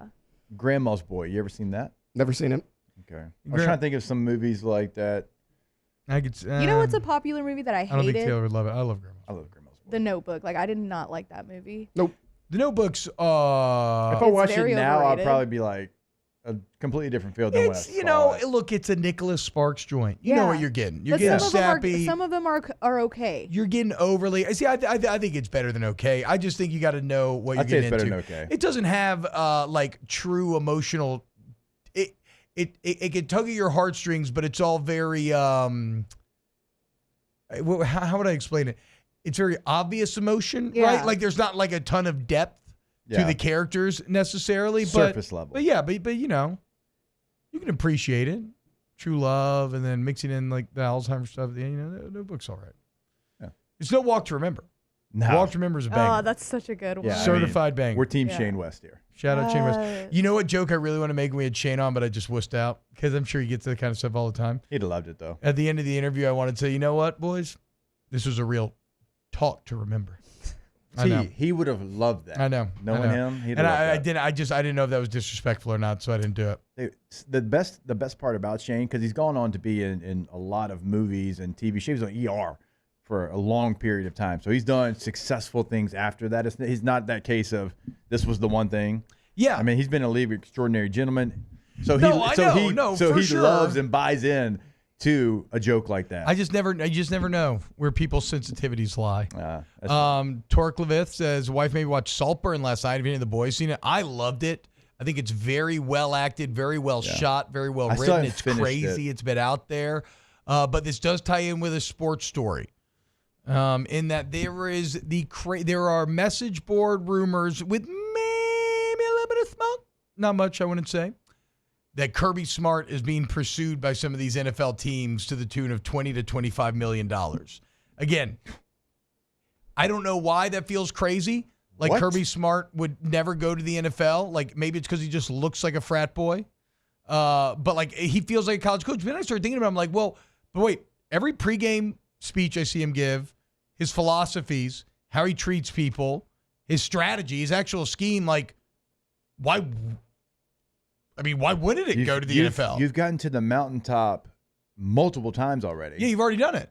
And you're Let telling me somebody- he just has no desire to want to be in the NFL, and probably he doesn't. But the point of all this is, if he were to leave Georgia and go to the NFL, I would salt burn those Georgia tears. If you've seen the movie, you know what I'm talking about. I'd be slurping up them Georgia tears. Yeah, they wouldn't even. And a have to go- couple of scenes could apply. I'd be a vampire or the tub. You'd be the vampire of Georgia fans. Yeah. Either one. Yeah, there's a lot of Just scenes in that movie. drinking it up. Look, I mean, Call me Barry Bobby Keegan. His name's see what you did there. And you know, it wasn't the Let smoothest. somebody call me and offer me $20 million per year to coach their NFL team. I would be Fred Sanford. I'd be holding my heart, letting Elizabeth know I'm coming to see her. Yeah. Are you kidding me? $20 million? And I've already reached every single peak that you can in college football. In fact, I did it 2 years in a row. That man loves Georgia. He played there. And your college love is a different love. It is hard to explain it maybe, but like where you went to school when we were playing, that meant something, and it will always mean something. But $20 million is $20 million. And also, when you've already achieved everything that you possibly can, you don't even have to move. You can go coach your Falcons. The difference. Or the Titans. I mean, that's not that far either. The difference would be, though, that because he's had so much success early on, he really is on the path to be potentially the greatest coach of all time. Like, he got a huge head start on Nick in terms of getting a head job, and he never went to the league for the sojourn. So, like, he could actually maybe pass Nick in national championships, but maybe not in this new age, right? So we'll see. But that, the Saltburn comment reminded me of that. All right, when we get back, let's close out OTB. Off the Bench with Hester and T-Bob. Tommy's Windows. Slay Tommy. Love being partnered with Tommy's Windows. Another great new sponsor here on Off the Bench. Take advantage of Tommy's 27 years of experience, in which after 20 years of the game, he said, you know what? Look, man, I've learned a lot. I know a lot. There are things I want to do a bit differently. And so he decided to start Tommy Windows. And what a 7 years it has been. Go look at the reviews. Look at the price point. Understand that customer service is one of the areas in which they separate, right? There's a theme here to the people we advertise for. We advertise to the people that treat their customers the correct way. And we're so confident at Tommy's, go get 3 bids. We're not even saying, go get 3 bids. We just want to be one of the bids, and then Tommy will win you over. Tommy's Windows. Yeah, so many different reasons to go with them. Like, obviously, they're fully licensed and insured. Over 20 years of experience, going to work in Baton Rouge and throughout the state of Louisiana. They have won the Super Service Award on Angie's List every year since 2016. They are the best. Go Tommys.com. Our listeners fire off their opinions on the jimsfirearms.net hotline at 499-1045. Keep listening for your next chance to shoot us your thoughts with the jimsfirearms.net hotline on 1045 ESPN Baton Rouge.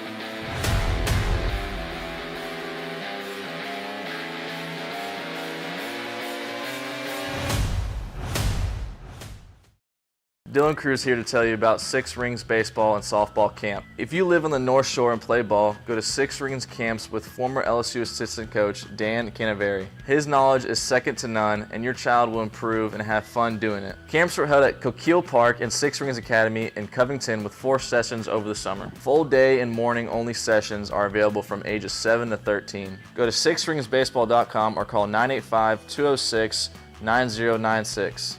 Learn the game to love the game.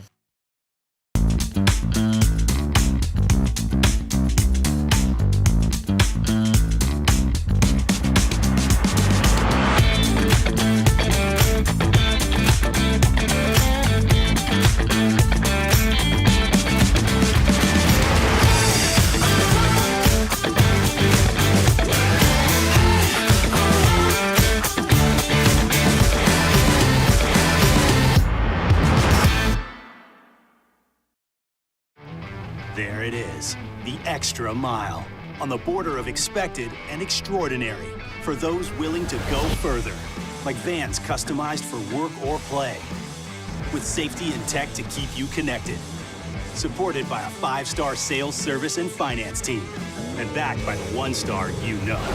So go the extra mile. It's never crowded, because so few have what it takes to go there. Mercedes-Benz Vans. Electricity is all around us, and our families depend on it. Every day is sparked by the power of a cold drink or a warm meal, a movie night, and a comforting light at the end of a dark hallway. From sunrise to sunset, playtime to bedtime, our team is ready to take care of your electrical needs, even in the case of an after-hours emergency. The light in your life shines brighter with Mr. Electric. At Relief Windows, we're more than windows. We're windows, doors, hardy plank, and vinyl siding. But our #1 product is always customer. All-Star Toyota presents Off the Bench with Hester and T-Bob. ESPN Baton Rouge, New Orleans, Alexandria, and 1130 The Tiger.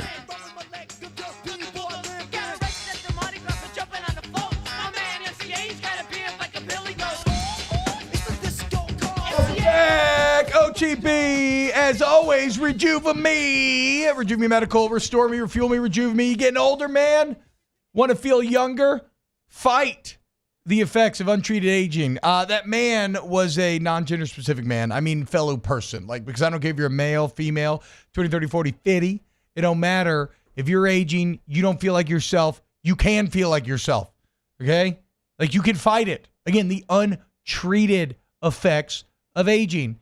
At Rejuve Me, they understand them. They understand how to combat them, and they understand how to get you to where you want to be. And maybe it's HRT, maybe it's semaglutide, maybe it's not, maybe it's B vitamin shots, maybe it's other treatments. The point is, you go there, you get that free consultation. They draw your labs, see where your body's good, where it's sufficient, and they customize a plan for you. RejuveMeMedical.com. Ask the Bench, brought to you by Cold Curse Light, Vizzy Hard Seltzer, Blue Moon Light Sky Citrus Sweet. Dan Basham, for Taylor's next movie assignment, should he watch Saltburn and give Napoleon Dynamite another shot? He already saw Saltburn. Watched it this weekend. What do you think about it? I liked it. I liked the ending a lot better than the beginning. I was a little confused at first. It's got a slow burn in the beginning, for sure. The ending was a nice payoff. The ending's like, I ain't gotten there yet. Kind of jaws like open the whole time. Like, what? Okay, all right, I'll finish. I'll commit. Ask the Bench. Favorite Pearl Jam song? Oh, people are going to hate this. I love Last Kiss. I'm not the biggest Pearl Jam fan. Dissident? I know Flynn's a big Pearl Jam guy. I know Moscona's a big Pearl Jam guy. Mine's also Last Kiss. I like Last Kiss. Because that is now the Pearl Jam song that I know. So I'm going to go Last Kiss. Okay, yeah. What was I just singing? Is that Yellow Ledbetter? I couldn't understand what you were saying. Oh, yeah. Yeah, that's Yellow Ledbetter. Sounds just like him. Thank you. Yeah. Felt like he was in the room, hovering around the conversation. Ask the Bench, can you make Taylor Sharp wear a Napoleon Dynamite costume to work? Ooh. A Vote for Pedro t-shirt? Yep. Glasses, jeans. Yeah. When the Cowboys lose, Taylor has to wear a Napoleon Dynamite costume in the studio. Okay, yeah, I'll do it for sure. So Monday. There's a chance that happens, but Monday may be tough since I'm driving home. But look, if they lose Sunday sometime next week, yes, I will do it. Ask the Bench, do we have aliens on Earth? Yeah, they were walking around the Miami Mall the other day. Yeah, they're in Miami. Duh, dude, wake up. I missed that. I have to check that out. Yeah, big old 90-foot monsters. Wow. In the mall, shopping at Spencer's. That would be where they went for sure. Yeah. Buying stickers of Calvin Peen. Yeah. Like, Spencer's and what was and the other one? bongs and anime shirts. Hot topic. Hot topic. Hot topic. Yep, hot topic. Off the Bench with Hester and T-Bob. I love that the show just ended with two people being like, hot topic, hot topic, hot topic. Yeah, hot topic. Go to Patient Plus Urgent Care. Gadzooks, had a little bit of that. Clothes and a little bit of extra. Patient Plus may not be the mall, but it is your one-stop shop if you're looking to get in and get better for life's little unexpected moments. And if you're a repeat customer like I am, then you already have that digital profile done, and you know how awesome it is where, like, now you go in, tippy tap on the iPad, pop, pop, pop, you're signed in, you're out, you're on your way. Ask about the membership while you're in there. You can pay for the entire year up front, you can pay per month, but you get unlimited visits, and if you go twice, you're already coming out ahead. And not like a Russell Wilson, Mr. Unlimited, but like a good unlimited. Yeah. Unlimited visits. Become a member today for only $20 a month. You can find it right there on the plusuc.com. Get in and get better. There it is, the extra mile. On the border of expected and extraordinary. For those willing to go further. Like vans customized for work or play. With safety and tech to keep you connected.